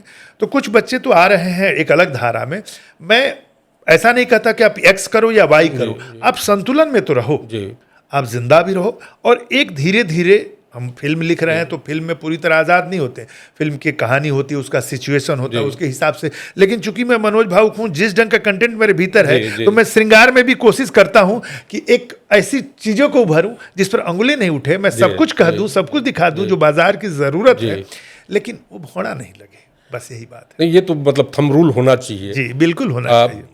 जब हम यंग थे और वो उस तरह के गाने आने लगे, जो मैंने चर्चा भी अभी की, चुनरी में लगा तटे हवा बलम बेटम सिवाद, और उसके साथ उसको नाम दिया गया कि ये बिरहा है। और मेरे मन में जो बिरहा का एक भाव बैठा हुआ था कि बिरह गीत होता है, और हम लोगों का जो बचपन की जो स्मृति थी वो ये थी कि गन्ना की रुपाई से पहले खेतों में भेड़ों को इकट्ठा किया जाता है, क्योंकि भेड़ का खाद बड़ी फर्टाइल माना जाता था, और भेड़ का खाद इकट्ठा करने वाला नहीं होता, तो 2 रात 3 रात भेड़ वहाँ रहते थे, और गडेरिए जो होते थे, भेड़ियार जिसको हम बोलते थे, वो रात में बैठते थे और बिरह का तान छेड़ते।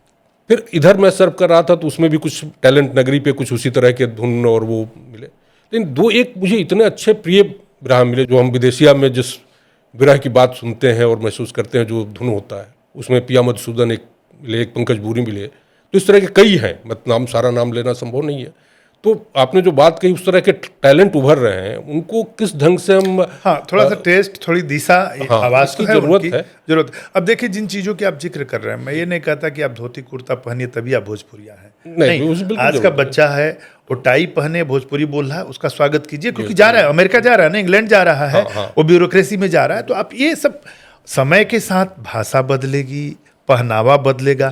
अब कोई कहे, देख पहले जो श्रम के गीत थे, रोपनी का गीत, सोहनी का गीत, जस्सार का गीत, कोई कहे कि ये नहीं हो रहा है, अरे भाई जब जात ही खत्म हो गया, जस्सार का गीत कहाँ से होगा, जब रोपनी खत्म हो गया, ट्रैक्टर आ गया, सोनी खत्म हो गया, तो ये चीज़ें बदलेगी। उस समय था तो लोग गाते थे, घूमते, तो समय के साथ नई चीज़ें भी आएंगी, आपको नए का स्वागत करना ही होगा, नई भाषा का स्वागत करना होगा। मैंने गज़लें कही तो नए बच्चों के लिए मैं सुनाता हूँ, आपको नई भाषा का स्वागत करना होगा, आपको अपने बेटे, अपने पोते की भावना का सम्मान करना होगा, उसके मन को समझना होगा। आप थोपिएगा तो वहाँ गड़बड़ हो जाएगा, वो स्वीकार्य नहीं है। और कुछ बताना है तो उसको समझाना होगा, उस आकर्षण को कि भाई ये क्यों करो, उसको समझाना होगा कि एक साथ संयुक्त परिवार क्यों जरूरी है, कि हमनी के चाची के गोदी में, बुआ के गोदी में, दीदी के गोदी में पला गए जब पते न चलल। आज जो अकेले हो गए हैं तो माँ को कितना कष्ट है, बच्चा भी संभालना है और घर भी संभालना है, और कुछ होता है, कोई बीमार पड़ जाता है तो कितनी तकलीफें होती है। तो उस संयुक्त परिवार के प्रति, उस साझा परिवेश के प्रति एक आकर्षण आपको पैदा करना होगा।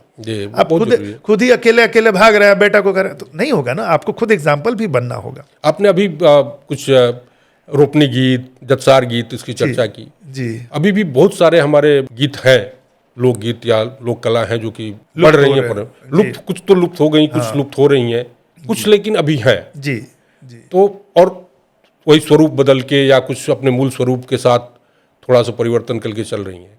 उसमें बिरहा अभी किसी न किसी रूप में फिर वापस आ ही रहा है, और कजरी, ये रहेगा, ये मौसम के एक गीत हमारे तरफ बड़ा चलता था, बच्चे का जन्म होता है, सोहर तो है ही, लेकिन सोहर के साथ एक पंवारा गीत होता था, पंवरिया जो आते थे वो सुनाते थे।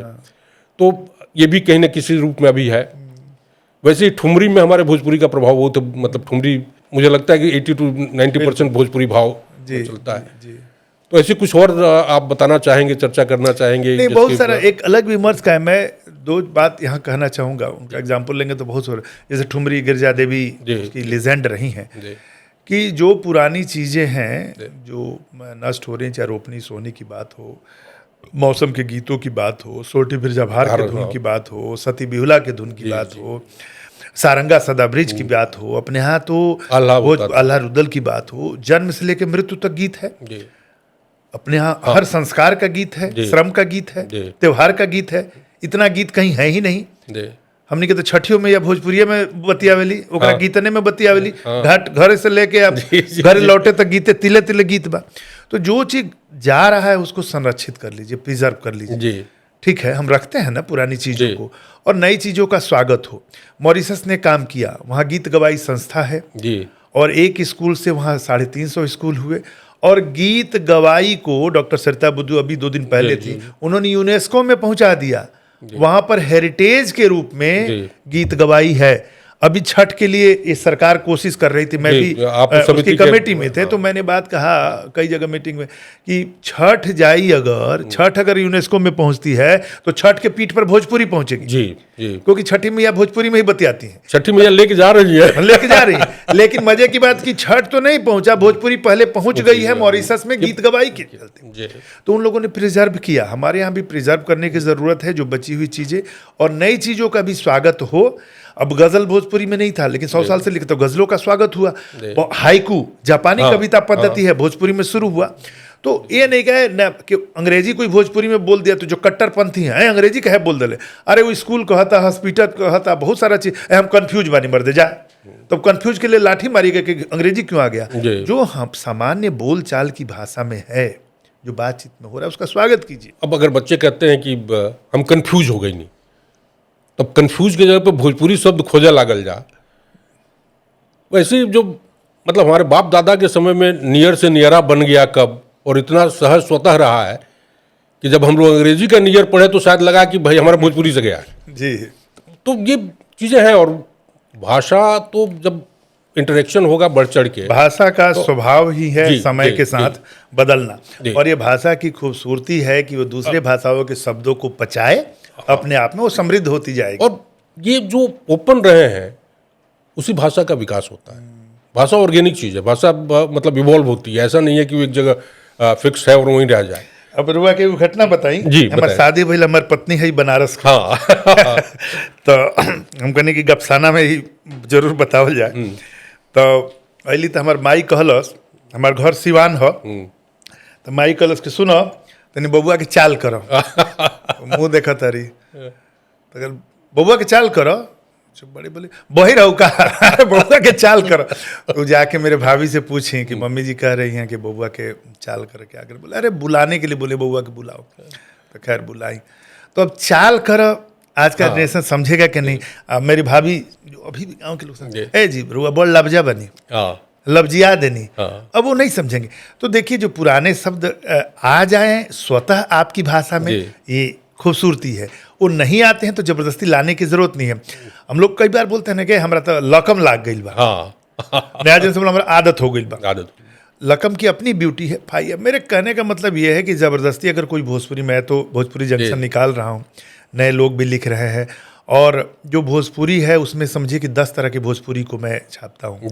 अब आरा छपरा वाली भोजपुरी है, बनारस वाली भोजपुरी है, थोड़ा अलग है, मिर्जापुर की थोड़ी अलग है, मॉरिशस की अलग है, सूरीनाम की, सबको हम छापते रहे, सबका संपादन करते रहे, और सबका स्वागत है। मैंने कभी नहीं कहा कि बनारस वाले को कि तुम छपरा वाले की तरह लिखो, छपरा वाले की बनारस वाले, वो फ्लो चला जाएगा। जी बिल्कुल। उसी तरह नया जनरेशन जो लिख रहा है, वो जो बात आप कह रहे थे कि मर्दे एक फ्रीक्वेंसी देखा ना बढ़ गई बा, तो हम नहीं कहते कि तुम आवृत्ति करो चाहे भोजपुरी कोई शब्द ढूंढो, फ्रीक्वेंसी ठीक बा, सब लोग समझ रहे हैं, बिल्कुल कोई दिक्कत नहीं। इसलिए स्वागत होना चाहिए। अब प्रेम बोले के जरूरत नहीं खे, जी हमरा प्रेम हो गई बा तो प्रेम हो गई बा, जी ठीक बा ना। साहित्य बोले की जरूरत नहीं, साहित्य है तो साहित्य है। तो ठीक है, अगर कोई गंवार बोलता है, नाटक का पात्र है जैसे बोलता है तो बोले, नाटकों में स्वागत है। लेकिन एक पढ़ा लिखा आदमी बोल रहा है तो उसे शंकर नहीं, हाइब्रिड करने की जरूरत नहीं है, उसे शाह करने की जरूरत है, शंकर भगवान शंकर। तो मेरा ये मानना है, बहुत लोग इससे सहमत नहीं हो सकते हैं, असहमति हो सकती है, लेकिन मुझे लगता है कि नहीं, समय के साथ भाषा को आगे बढ़ना चाहिए और ये इस रूप में लेके आगे बढ़ना चाहिए।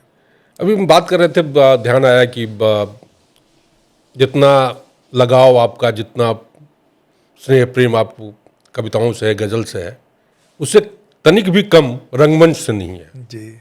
और आपने कालिदास संग्रहालय पटना से नाट्य कला में डिप्लोमा किया, टॉपर रहे आप बल्कि उसके। सांची प्रीतिया में आपने अभिनय किया है। उसके बाद कई और ऐसे बड़ी लंबी लिस्ट है, मास्टर गणेशी राम, हाथी के दांत, इस तरह की कई, या तो आपने अभिनय किया है या निर्देशन किया है, या कई जगह दोनों आपने किया है।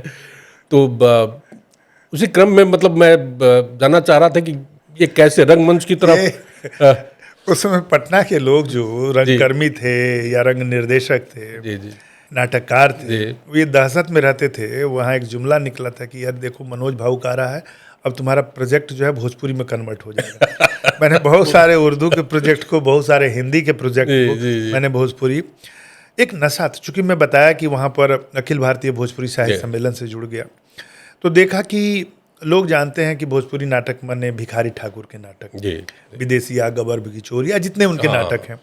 लेकिन जो इधर नाटक लिखे जा रहे हैं या भिखारी के बाद जो नाटक लिखे गए, लोगों को जानकारी नहीं है। तो सिर्फ मैं रंगमंच पर अभिनय नहीं करता था, मैंने एक शोध छात्र के रूप में रिसर्च किया और मेरा लेख जो है भोजपुरी अकादमी पत्रिका जो पटना में है, उसकी पत्रिका में बहुत लंबा लेख, 60-70 पेज का लेख, भोजपुरी नाटक के संसार करके छपा, दैनिक आज में भी छपा। और उसमें मैंने 150-200 नाटकों की लिस्ट दी।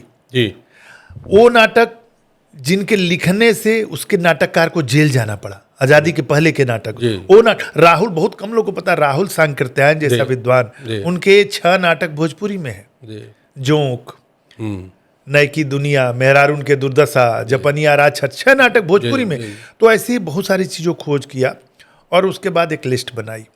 तब तक मेरा वहाँ बिहार आर्ट थिएटर में एडमिशन हो गया, तो मैं ले गया नाटक मास्टर गणेशी राम, हाथी के दांत, सोना, बिरजू की बियाह, जो भी नाटक लोगों को देता था पढ़ने के लिए, मंचन कराया। उसके बाद देखे दूरदर्शन की तरफ मेरा ध्यान गया, जो रोज सीरियल बना रहे थे, हम क्या भोजपुरी बनाओ, तो कौन करेगा, हम ले आइए। तो मैंने उसका अनुवाद करना शुरू किया। फिर भोजपुरी का पहला सीरियल उसी समय आया, सांची प्रीतिया, पटना और लखनऊ दूरदर्शन से, उसमें तो अभिनय किया। लेकिन उसके बाद का प्रोजेक्ट उसी टीम ने बनाया, वीडियोग्राफ ने, राजेश जी हैं, तो मैंने सीरियल लिखा, तहरे से घर बसाए जी। उसमें जो हमारे उसमें सीरियल में लड़कियां थी, उनको लोग छेड़ते थे, ए बताओ कौना सीरियल में काम करता रू, तो तहरे से घर बसाए। हंसी मजाक चल गया था। उसके सारे गाने लिखे। लेकिन मेरी जिंदगी खुद ही जो है नाटक बन गई। पिताजी का था कि भाई नाटकों से पैसा तो मिलता नहीं था, घर चलेगा नहीं, और अपने यहाँ के लोगों की दृष्टि में नाटक को बहुत सम्मान से, अरे नाटक करता का करी, गैर डॉक्टर बने, गैर इंजीनियर बने, तो वो सब एक दबाव था। तो मैं लिखा भी कि छात्र हूँ, विज्ञान का मस्तिष्क है तनाव में, बदल रहा रास्ता नाट्य से लगाव में, डर है कहीं बह न जाऊँ काव्य के बहाव में, रोना न पड़े अंत में फिर वक्त के अभाव में, पीड़ा बहुत है भीतर जलन बहुत है घाव में, है नाथ रख दो हाथ मेरे माथ पर बचाव में, ऐसे करके लंबी कविता। तो जो भीतर बेचैनी होती थी कविताओं में बदल जाती थी। यही चीज तो मैं पूछ रहा था कि ये साइंस और कला, विज्ञान और कला का मेल कैसे संभव हो पाया? ये कंफ्यूजन में जिंदगी, मैं पढ़ा रहा था वहाँ मेडिकल की कोचिंग में, केमिस्ट्री पढ़ाता था, तो ये कविता भी क्या, पूरा पीरियडिक टेबल में रटा दिया लड़कों को कविता बना बना के, पूरा इलेक्ट्रोकेमिकल सीरीज मैंने कविता बना दिया। बहुत बढ़िया। चूंकि कविताओं का ये था, तो ब्लेंडिंग तो हो रही थी, लेकिन मैं खुद कंफ्यूज था। और एक साधे सब सधे, सब साधे सब जाए, ये होता है।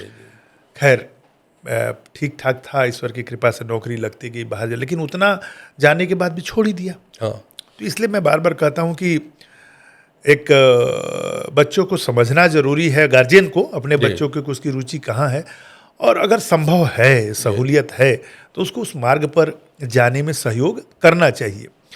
खैर, तो डेस्टिनी है, भगवान ने मुझे चुना उसके लिए। तो रंगमंच धीरे धीरे छूटता गया, क्योंकि संभव नहीं था कि मैं इंग्लैंड में और वहाँ नौकरी करने गया था। वो भगा दी कि नाटक करे बढ़ के नौकरी करे आज बड़ा, तो ये मुश्किल था। लेकिन जो खैनी खाने वाला होता है वो जहाँ जाता है चाटू ढूंढ लेता कि कहाँ भेटाई हो, दारू पीने वाला वो ढूंढ लेता कि कहाँ। तो मैं भी जहाँ भी गया अपना अड्डा ढूंढ लिया। जब अफ्रीका में था तो वहाँ पर देखा, 15 अगस्त के कार्यक्रम में गया कि गुजराती विंग है, मराठी विंग है, पंजाबी विंग है। हम कहते रे यूपी बिहार से फगू गावे वाला क्यों नहीं खे। और धीरे धीरे लोगों को इकट्ठा करना शुरू किया। और मुझे याद है सितंबर 2005 में मैंने वहाँ भोजपुरी एसोसिएशन ऑफ युगांडा की स्थापना की, और उसकी खबर हिंदुस्तान के सारे बड़े अखबारों में और मैगजीन में। उसके बाद फिर मैं लंदन गया तो हाइड पार्क में वहाँ कार्यक्रम किया, भोजपुरी समाज की स्थापना की। यूके हिंदी समिति से जुड़ गया, तेजन शर्मा और पद्मेश गुप्त जी ये थे। वहाँ आप सम्मानित भी हुए हैं। हाँ, जो बर्मिंघम में तो बाद में गया था, 2018 में उन लोगों ने कार्यक्रम के लिए बुलाया और सम्मानित किया। ये बात मैं 2006 की कर रहा हूँ, जब लंदन में था। तो वहाँ भी BBC में जाना, यूके हिंदी समिति में जाना, मंचों पर, तो आदमी में जो नशा होता है जिस चीज़ का, कहीं ना कहीं रास्ता ढूंढ ही लेता है, निकाल ही लेता है। जी। अभी अब जो बात हो रही थी रंगमंच की और इससे, और राहुल संकीर्तन जी की बात आई जी, उन्होंने भिखारी ठाकुर को शेक्सपियर ऑफ भोजपुरी कहा जी। गबर किशोर की बात आपने की, बर्टोल्ट ब्रेख्ट जी जी के तो कॉकेशियन चौक सर्कल से उसकी तुलना की जाती है। और उस टैलेंट को कह लें या उस मेधा को हमारा भोजपुरी समाज सम्मान नहीं दे पाया उनके रहते रहते। जी जी। वो नाच करने वाले ही रह गए। नाच करते करते उन्होंने अपनी वही जो लगन आपको खींच के बाद में ले जाती है और विज्ञान और कला का मेल कराती, वैसे ही वो गांव के नाच जिसे लोंडा का नाच कहते हैं, और वो फॉर्मेट लेके जैसे अब वो लबार है कि लबरा है, आजकल उसको लबार लोग कह रहे हैं, लेकिन वो जो बीच में एक फिलर के रूप में जो कैरेक्टर आता है विदूषक, तो उन चीज़ों को लेके और विदेशिया लोग लेके गए जो कि आज भी बॉलीवुड भी याद करता है। मैं आपको रोक रहा हूँ, मैं बताऊँ कि जब मैं सीरीज कर रहा था बड़े बड़े लोगों के इंटरव्यू का, तो उसमें एक बलिया के रहने वाले हैं, कलकत्ता में थे, उनको पद्मश्री मिला, बहुत बड़े साहित्यकार हैं, बहुत बड़ा नाम है, कृष्ण बिहारी मिश्र जी। तो कृष्ण बिहारी मिश्र जी का मैंने इंटरव्यू किया लंबा, और बड़े खुश हुए। उसके बाद अब तो नहीं रहे। उन्होंने कहा कि अपने यहाँ बिहार में पुनर्जागरण का एक योद्धा था जिसका नाम था भिखारी ठाकुर, लेकिन लोगों ने उसे नचनिया बना दिया। उसका मूल्यांकन जो है पुनर्जागरण के योद्धा के रूप में हुआ ही नहीं। बताइए, अंग्रेजों के सामने मतलब उनके मुंह पर उनके खिलाफ में बोलना, या जो उस समय के सामंत थे जो बड़े बड़े थे उनके खिलाफ नाटक करना, तो पुनर्जागरण लोगों को जागरूक करने का काम करते रहे, लेकिन कभी भी उनको उस रूप में नहीं किया गया। ये उनका स्टेटमेंट था जो लगा हुआ यूट्यूब पे वीडियो में। उसके बाद एक दो बात मैं ये भी देखा कि ठीक है, अब जो नेता है मंच पर भिखारी ठाकुर को नारा की तरह इस्तेमाल करने लगे, जिसको कुछ भी नहीं पता है। अरे भाई भिखारी ठाकुर, बाबा भिखारी ठाकुर, उनकी तरह बनना चाहिए, उनकी तरह करना चाहिए उनको, लेकिन पता नहीं कि उनकी तरह क्यों बनना चाहिए, क्यों बच्चों को बनना चाहिए। बच्चों को समझ में आना चाहिए ना कि भिखारी ठाकुर की तरह हमको क्यों बनना चाहिए, या महेंद्र मिश्र की तरह क्यों बनना चाहिए, समझ में आया। तो कुछ पता नहीं, दो नाम लेकर मैं लिखा कई जगह लेख में कि देखिए उनको देवता मत बनाइए। किसी को देवता बना देते तो देवता बड़ी दूर रहता है ना, उसको अपने बीच का बनाइए। वो हमारे बीच के थे, वो एक उनको पुनर्जागरण के उसके रूप में, या एक कला के जो कलाकार हैं उस रूप में उनको देखिए, एक लोक मर्म के जो चितेरा है उस रूप में देखिए, उस रूप में उनका सम्मान कीजिए, और जो सीख सकते हैं इस रास्ते पर चलने वाले, देवता किसी को मत बनाइए। दूसरा क्या होता है, जब हम किसी एक और दो नाम को पकड़ के बैठ जाते हैं, वो किसी भी क्षेत्र में, चाहे राजनीति हो, विज्ञान हो, या ये है, तो बाकी नामों की हम उपेक्षा करने लगते हैं। आपको जानना है कि और भी लोग हैं। मैं बार बार ये सवाल करता हूँ कि भिखारी ठाकुर 71 में चले गए, क्या भिखारी के बाद या उनके पहले, या महेंद्र मिश्र का नाम ले रहे हैं तो महेंद्र मिश्र के बाद या उनके पहले भोजपुरी की धरती क्या बंजर थी या बंजर है? बिल्कुल नहीं रही है। वही दो पूत पैदा किए, उनका सम्मान कीजिए, लेकिन सम्मान का मतलब ये नहीं कि बाकी लोगों को छोड़ दीजिए, उनको भी जानिए। और इस बगीचे में जो तरह तरह के फूल खिले, तरह तरह के पौधे हैं, सबका सम्मान कीजिए, सब पर पानी डालिए। ठीक है, उनको पानी डालने का मतलब ये है कि उनको जिंदा रखना नए जनरेशन में, ताकि नया जनरेशन जाने कि वो कौन थे, क्या किए, हमारे पूर्वज कौन थे, हमारे लिए क्या किए। आप केवल दो में चिपकिए मत। कितने लोग आए गए, जैसे वो तो जज्बा था भिखारी ठाकुर जी का या महेंद्र मिश्र जी का कि वो चीज़ें उनकी किसी न किसी रूप में हमारे सामने उपलब्ध है। जी नहीं तो हमारे समाज का तो ये आलम था, एक तो गुलामी, जी जी आर्थिक विपन्नता, खाने को तरस रहे थे लोग, जो ये कालखंड रहा, जो आपने बात कही कि यही दो पूत नहीं हुए होंगे, बहुत सारे लोग हुए होंगे, लेकिन वो संघर्ष, वो लड़ाई लड़ते हुए आगे आने, या उनको हमारा समाज नोट कर पाए, याद कर पाया। अभी भी नाच को जिस रूप में हम देखते हैं, अगर भिखारी ठाकुर जी के नाटकों की बात करें या नाच की बात करें, हम आज भी बड़े बड़े लोग उतने क्रांतिकारी भाव को व्यक्त करने में असमर्थ हैं। बिल्कुल। मतलब एक बात, जैसे उन्होंने बेटी बेचवा लिखा, हमारा समाज आज भी नहीं कनेक्ट कर रहा है कि हम बेटी शायद ना बेच रहे हों, लेकिन किसी और रूप में हम उस तरह की कुरीतियों को आगे बढ़ाए जा रहे हैं। मैं नाम लेना नहीं चाहूँगा, लेकिन मैं इसको दूसरे रूप पे कई बार बोल चुका हूँ, आज फिर बोल रहा हूँ कि लोग बड़ी खुश होते हैं कि भिखारी ठाकुर आज भी प्रासंगिक हैं। जी, मैं बोला ये खुशी की बात नहीं है, ये दुख की बात है। दुख की बात है कि समाज हमारा, अगर उनका विदेशिया, मतलब उस समय लोग प्रवास के लिए बाहर जाते थे, रोजी रोजगार के लिए जाते हैं, और आज भी इतने वर्षों बाद भी यह मजबूरी है, तो हम सफल कहाँ हुए? ये तो उन्होंने दिखाया एक रास्ता कि इसको खत्म करो ना। जी, आज भी लोग दुबई, सऊदी, इधर उधर भटक रहे हैं। बिल्कुल, तो मैंने अपने गीतों में लिखा, छठ गीतों में मैंने यही लिखा ना कि हाँ। छुट्टी खाती कहिया ले अर्जी लगैब, कहिया ले जोड़ब तू हाथ, कहिया ले रेलिया रही यहाँ बैरन, जी, कहिया मिली सुख के साथ, छठी मैया दीही ना आशीषिया, जागे यूपी बिहार, बने बने भटके ना लोगाबा, मिलेगा हमें रोजगार। यही बात मैंने प्रवास की बात, प्रवास की पीड़ा का चीजों का, कबले सुतल रही MP MLA, कबले पलायन के दुख लोग झेले, गाँव खुले कारखानवा हो सुनाए छठी मैया। तो मैंने छठ में मैं बोला कि ये बात नहीं कि वही सुगवा, वही और वही पुराने राग क्यों कहा जाए, आज के समय की जरूरत, मैं छठी में ऐसी प्रार्थना कर रहा हूँ। तो कहने का मतलब ये है कि अगर कोई नाटककार किसी समस्या को करता है तो उसका समाधान होना चाहिए ना। आपने जो अभी बात की पलायन की, विदेशिया की तरह का भाव आज भी है, बीच में आपने चर्चा अपने आप ही की थी गिरमिटिया, जी, एक तरफ बड़ा प्रोग्रेसिव मुझे लगता है, जो आज हम भोजपुरी के लिए कह रहे हैं कि 10 करोड़ हमारे देश के अंदर होंगे तो 15 करोड़ बाहर हैं, जी, 22-25 करोड़ भोजपुरी भाषी लोग हैं बीच में। वो तो बड़ा दुखद क्षण था जब गिरमिटिया सिस्टम शुरू हुआ। बिल्कुल। लेकिन गिरमिटिया भोजपुरी को ग्लोबल बना गया, और गिरमिटिया आंदोलन जो हुआ, गिरमिटिया क्रांति जो हुई, वो भोजपुरी को एक देखिए क्या है ना, क्रांति बना गई। सर क्या है कि राम नहीं होते अगर उनको वनवास नहीं मिला, अगर वो सिर्फ राजा के बेटे होते, यही होता ना कि हाँ, अयोध्या के राजा होते, जी, इससे ज्यादा कुछ नहीं होते। जब आदमी अपने कंफर्ट जोन से बाहर निकलता है, जी, राम का जीवन कभी सुखी नहीं रहा, कभी सुखी नहीं रहा। जी। राजा बनने को हुआ, अब सोचिए इससे बड़ा सदमा क्या हो कि राजा बनने को हुआ तब तक वनवास हो गया, वनवास हुआ तो बीबी चोरी हो गई, लौट के आए तो फिर बच्चों का, मतलब क्या क्या हुआ उनके जीवन में, उनका घर ही नहीं बसा। लेकिन उन्हें मर्यादा पुरुषोत्तम कहा गया, किसी और को नहीं कहा गया। राम आज हमारे मतलब कण में व्याप्त है, इतना पॉपुलर, उनके लिए इतना बड़ा ये लिखा गया, तुलसीदास जी ने लिखा। पीड़ा में गए ये लोग, मॉरिशस गए, फिजी गए, गुयाना गए, सूरीनाम गए, इनके साथ धोखा हुआ, इनके साथ झूठ बोला गया कि चलो सजा सो वहाँ सोना मिलेगा, लेकर आना, झूठा एग्रीमेंट बना, और अतः उनका परिवार यहाँ था, वो अकेले वहाँ पर गए।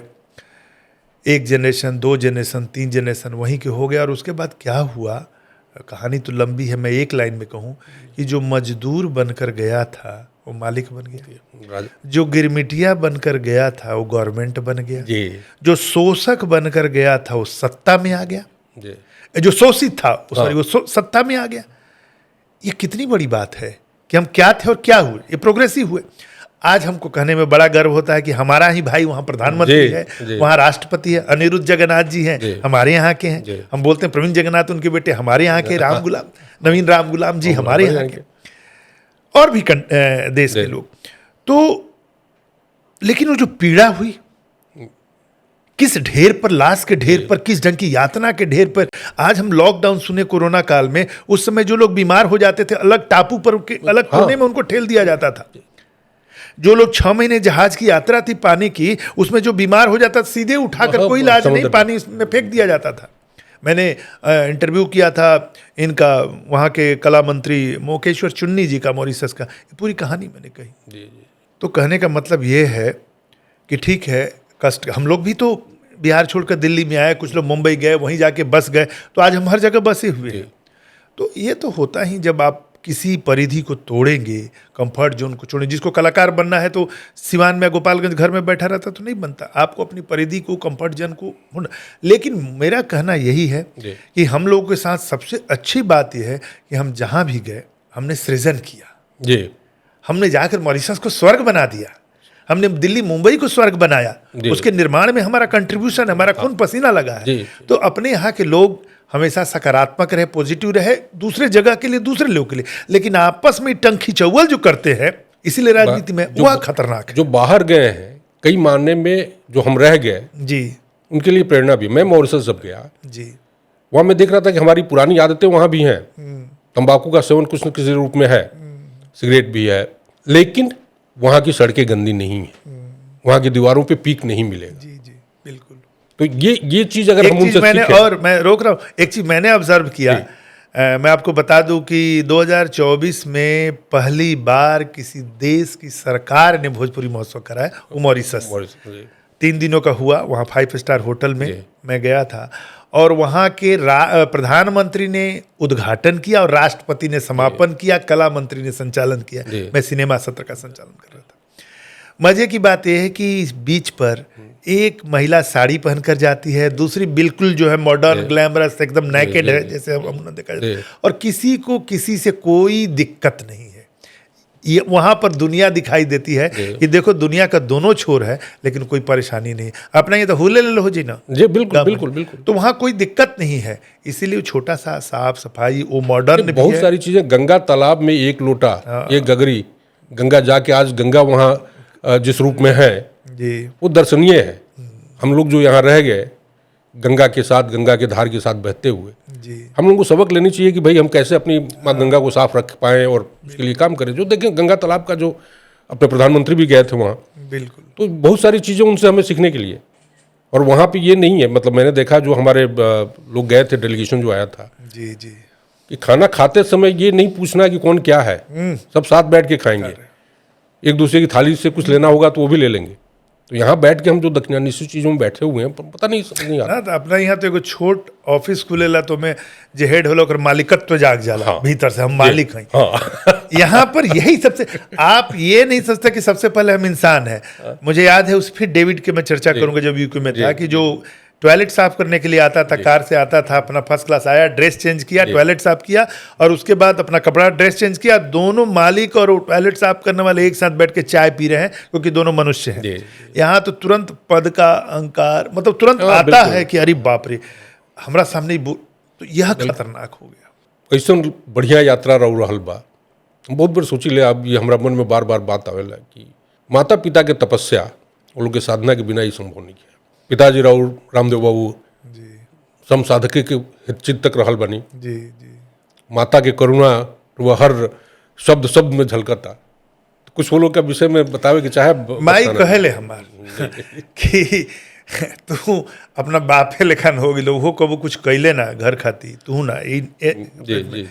दरअसल पिताजी मजदूर यूनियन में थे और 14 साल हिंडाल्को में थे। वहाँ पर पूरी कहानी है, लंबी जर्नी है। तो 14 साल वो केस लड़े और जेल में भी गए मजदूरों के लिए। जाहिर है कि परिवार को पीड़ा झेलनी पड़ी होगी। माँ पर हमारे कष्ट आया होगा, गांव में रही, वहाँ रही। और उसके बाद उन्होंने बहुत सारे लोगों को नौकरी दी थी, उस हिंडाल्को में लाकर आते थे, हमारे घर में रहते थे, उनको ये तो माँ ने सब देखा हुआ है। तो देखा कि पिता ने भी, मतलब उनको बाल बच्चों की चिंता नहीं थी, बस समाज के लिए कर रहे हैं। और जब मुझसे उम्मीद थी कि नहीं पढ़ लिख के लंदन गई भाई कुछ करी, तो बाद में लेके इहो झोरा टांग के घूमत था भोजपुरी कैले बा। तो ये बात वो कहती थी।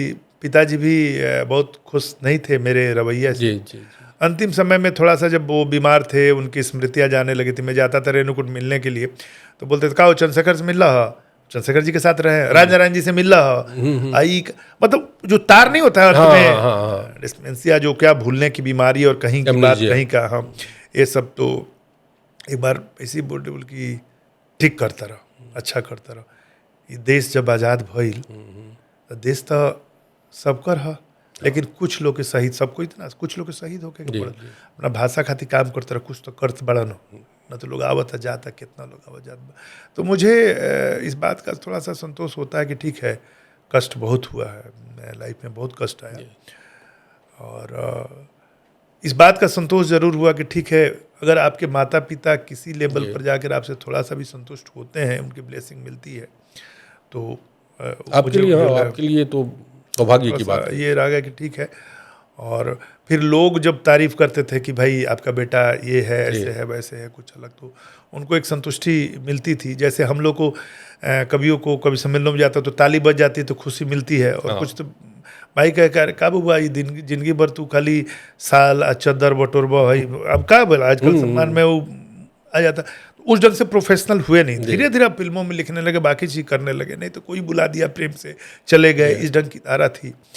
तो भाई पैसे वाला समय आ गया है, सारा काम पैसे से होता है, तो परिवार के लोगों को ये उम्मीद तो होती है कि पहले ये हुआ। पत्नी भी, ससुर जी हमारे बोले कह रहे हम तो इंजीनियर से शादी कर ले रहे हैं बेटे के, हमसे बोले नहीं, लेकिन ये बात तो आती है, कहाँ छोड़ छाड़ के आ गई इतना बढ़िया। भाई उनका भी रुतबा बढ़ा कि दामाद जो है लंदन में है, इंजीनियर है, अपने यहाँ तो जानते हैं वो काल होता है, लौट के आके बोले हो गई नहीं कर। तो धीरे धीरे सब, वाइफ को भी था, IT प्रोफेशनल हैं, वर्किंग थी, लेकिन धीरे धीरे समय के साथ जब पता है कि आदमी एक जिद ठाने हुए है और वह सकारात्मक है, काम कर रहा है, और यह जीवन का तथ्य समझ में आ गया, ये बात समझ में आ गया कि हम कुछ भी लेकर जाने वाले नहीं हैं। मैंने परसों एक गज़ल लिखी, ऐसे एक फिल्म देखते देखते मेरे मन में लाइन फूटा कि अरे ये सब समय जौन ह साबुन ह, ये धोवत रहेला, कुछ बाना। तो मैंने लिखा गज़ल की वक्त साबुन ह धोवत रहेला, जी जी जी, वक्त साबुन ह धोवत रहेला, लोग झूठों के रोवत रहेला। सही बात। और जिए, अब वो शेर सुनिए जिसके लिए मैं कह रहा हूँ गज़ल, कि जिए खाए से बेसी जे खोजे, जिए खाए से जितना जरूरत पो उससे ज़्यादा, जिए खाए से बेसी जे खोजे, कांट दुख के उबोअत रहेला। यहीं से दुख आता, किसी चीज की महत्वाकांक्षा हो गई, भूख हो गई, अधिक पैसा, अधिक किसी चीज का अहंकार, अति आ गया तो गया वहां से। सुख के चाबी कहाँ बा हेराइल, सुख के चाबी कहाँ बा हेराइल, वो अनहारा में, मन अनहारा में टोवत रहेला, एक्चुअली है कहाँ। और उसमें एक शेर है कि मन बा आनंद खातिर एहू में, मन किस लिए बना है, सिर्फ आनंद के लिए, शकून के लिए, मस्ती के लिए, कि मन बा आनंद खातिर एहू में लोग काका दो ढोवत रहेला। सही बात। हमेशा कचड़ा, ऐसा तरह तरह की बात धूर वही चल रहा है, आनंद के लिए स्पेस ही नहीं मिल रहा है। भविष्य का, वर्तमान का सब कचरा, ई होई है ना होई है कैले बनी, चल रहा है 24 घंटे। तो मन बा आनंद खातिर एहू में लोग काका दो ढोवत रहेला। तो ऐसी ही गजल चीजें चल रही है। खाए के बात आ गई तो तनी वही पर बात हो जाओ जी। हमने कि यहाँ के भोजन के जब बात चलेला तो कूद के लिट्टी चोखा आ जाला।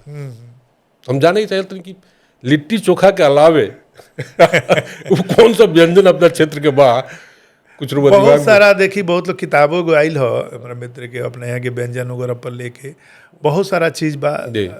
आज कहीं तो लिट्टी चोखा के ब्रांडिंग ढंग से भइल, हमनी के ब्रांडिंग करे या बेचे अपना प्रोडक्ट के ना आवेला। जे तेरी पिज्जा बर्गर के ब्रांडिंग भइल, लोग घरे मंगावता उतना महंगा, लिट्टी के चोखा के कबो ब्रांडिंग ना भइल, वो ढंग से हमनी के प्रस्तुत ना कर दीजा। और स्वाद के तो कुछ मतलब हुआ, खाली ना शुद्ध सफेद चावल, गाढ़ा पीला दाल, कुड़कुड़ भुजिया, खाली दाल भात भुजिया खाई ना, तो स्वाद तर हुआ भीतर पड़ल बा ना। ऐसे सजाओ दही अब मिलत नहीं खे, एकदम छाली ऊपर एकदम ललका छाली मार के सजाओ दही आ जाओ, मिलत नहीं खे। साठी के चाउर बा मिलत नहीं खे। अब व्यंजन बहुत सारा चीज बा, मतलब रुआ चल जाई तो अलग अलग डिस्ट्रिक्ट के हिसाब से, गया बा, खाजा, खुजली, बहुत सारा मिठाई बा, वो एगो अलग हमनी के बातचीत धारा में चल जाई। लेकिन बहुत कुछ बा हर प्रदेश के बाटे। हमरा कहे के मतलब ई बा कि जकरा के बाजार से जोड़े के बा ओकरा के चूँकि लिट्टी का बा हम बता दी कि पिज्जा बर्गर हम शिकायत बढ़ाई के लिहाज से नहीं कर जितना लिट्टी के खा काहे इतना पॉपुलरिटी मिलल कि आदमी रह के 3 दिन बाद खा सकेला खराब ना होई कहे सत्तू के तासीर ऐसन होला सत्तू के इतना प्रोडक्ट बनल तो ऐसे हमने के लिट्टी जौन बा बहुत पेट खातिर भी सुपाच्य बा स्वास्थ्य खातिर भी बा आ लिट्टी भी कई ढंग से बनेला लोग के नहीं के पता फुटेहरी हो जाला अगर वो आगी में बनाओ तनी कौरा पर आ गोईठा में तो जहां तहां से फूट जाला ऐसे ओकरा के फुटेहरी कह दियल गई और राउंड राउंड में जौन बना दिहल जाला सत्तू भर के मकुनी हो गई ठीक बा तो अलग अलग ओकर भी वैरायटी बा जौन की लोग नहीं खे जानत खाली एगो लिट्टी जौन यहाँ तरह तरह मेट्रो स्टेशन पर भी देखी कि वो घी वो लगा के हिंगती डुबा डुबा के दे 10 रुपया 15 वो एक बात करनी हो बड़ा मार्के की बात जी वहू के हमने प्रॉपरली ब्रांडिंग ना कर पाओ आदमी लिट्टी चोखा आजो हो सकता है कि 5 स्टार होटल में कोनो फंक्शन होता वो जो कोना में मिल जाओ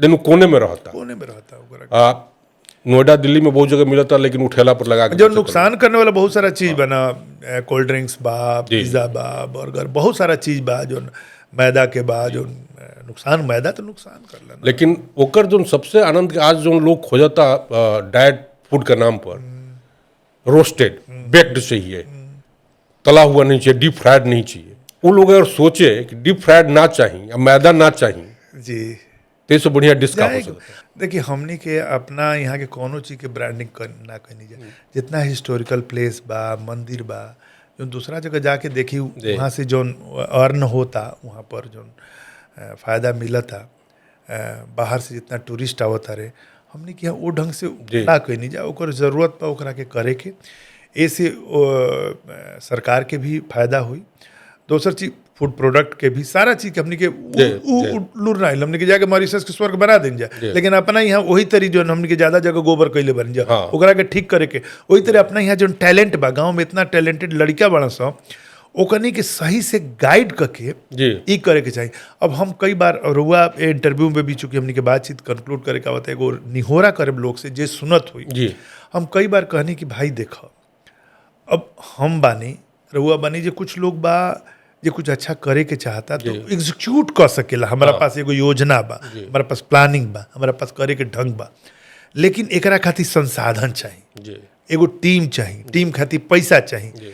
हम कई बार कहनी कि ठीक बा एगो ऐसा कॉमन प्लेटफॉर्म बन मान ली पत्रिके निकालता नहीं पॉडकास्ट करता नहीं कुछ करता नहीं तो समय श्रम पैसा के जरूरत होला तो जेकर लगे पैसा बा उस सहयोग करे कि एगो ऐसा प्लेटफॉर्म बने कि दुनिया भर के टैलेंट के हमने के एक प्लेटफॉर्म पर ले जाए जा बच्चा लोग के गाइड करी जा क्या को कनी के तराश के न हमने के हमारे शेर बाकी मन जो करिया से गोर हो जाई रौरा जिंदगी में भोर हो जाई आ चाँद सूरज बनाई लइकन के घर में अपने अजोर हो जाई।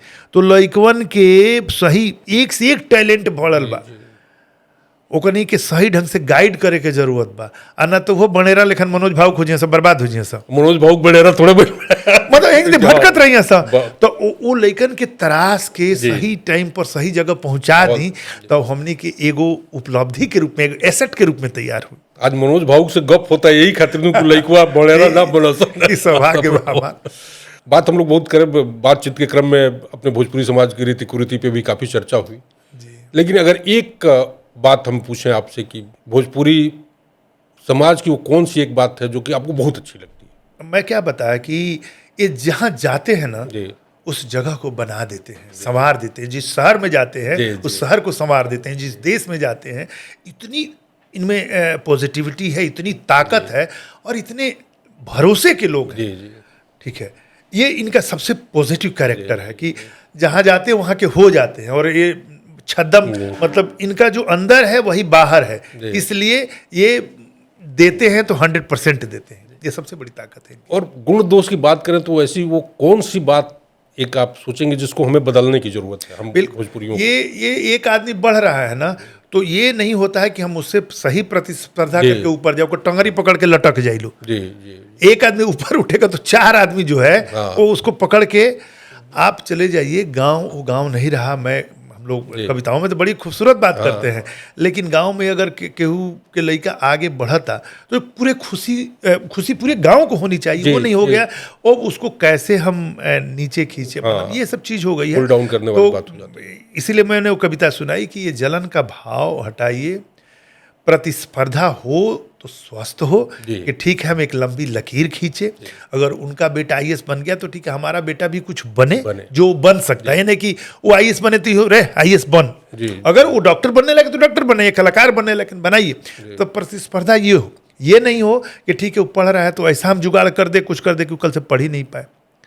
तो ये है, ये कमी है, बदलाव की जरूरत है। बदलाव और की जरूरत है। ये जो आपने तनी सा जिद में आंगन बटाने वाली बात की, और मैंने ये भी कहा ना, इसीलिए कहा कि मन जो करिया से गोर हो जाए, पहले कि सर के मन में करिया बा, हाँ। तो मन जो करिया से गोर हो जाई रौरा जिंदगी में भोर हो जाए, नहीं तो यही है। वही बिल्कुल सही।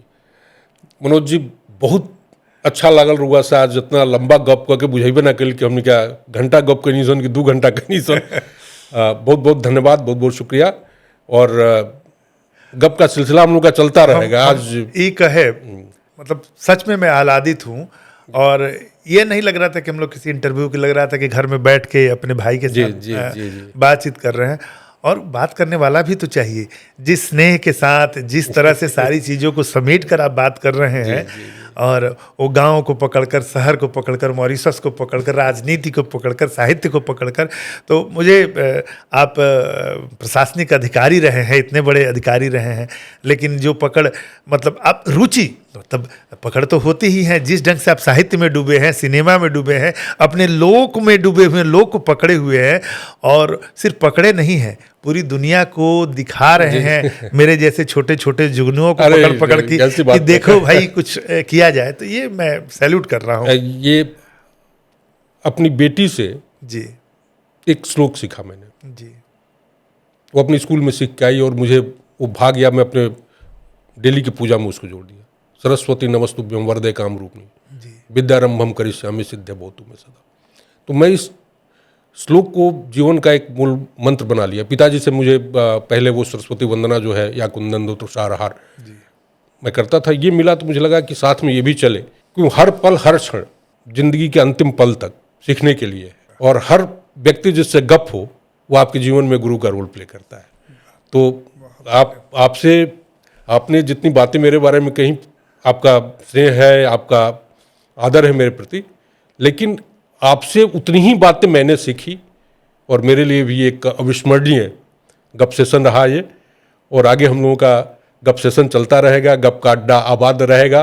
गपसाना टॉकीज़ आप लोगों के सहयोग से, आप लोगों के विचारों से आगे बढ़ेगा, और हमारे विचारधारा को भी आगे लेके चलेगा। जो हमारी सोच है, जो हम कुछ करना चाहते हैं, बार बार हम जुड़ेंगे। बहुत बहुत धन्यवाद, बहुत बहुत शुक्रिया। फिर से आपसे मिलेंगे। तो मनोज भावुक जी से गप करके, उनका गप सुन के आप सबको कैसा लगा हमें ज़रूर बताएं। पसंद आया या ना आया तब भी लाइक करें, शेयर भी करें, सब्सक्राइब करें, क्योंकि आप लाइक करेंगे तो हमारा उत्साह बढ़ेगा और अच्छी अच्छी बातें निकलेंगी, अच्छा गप होगा। आप भी जुड़िए, आपसे भी गप करेंगे हम। अगर आप गप करना चाहते हैं तो आप हमें हमारे ईमेल पे लिखिए, या आप हमारे कमेंट बॉक्स में डालिए। आपको हम जरूर आमंत्रित करेंगे, आपसे गप करके आनंद लेंगे। ये मंच जो है वो हम सबका है, मेरा मंच नहीं है, मनोज जी का मंच नहीं है, या जो हमारी टीम है उसका मंच नहीं है। अभिव्यक्ति का मंच है, गप का मंच है। गप करना, गप के माध्यम से कुछ अपनी बातें रखना, यही प्रयोजन है इसका। बहुत बहुत धन्यवाद। आपसे फिर मिलेंगे, जल्दी मिलेंगे। जय हिंद, जय भारत।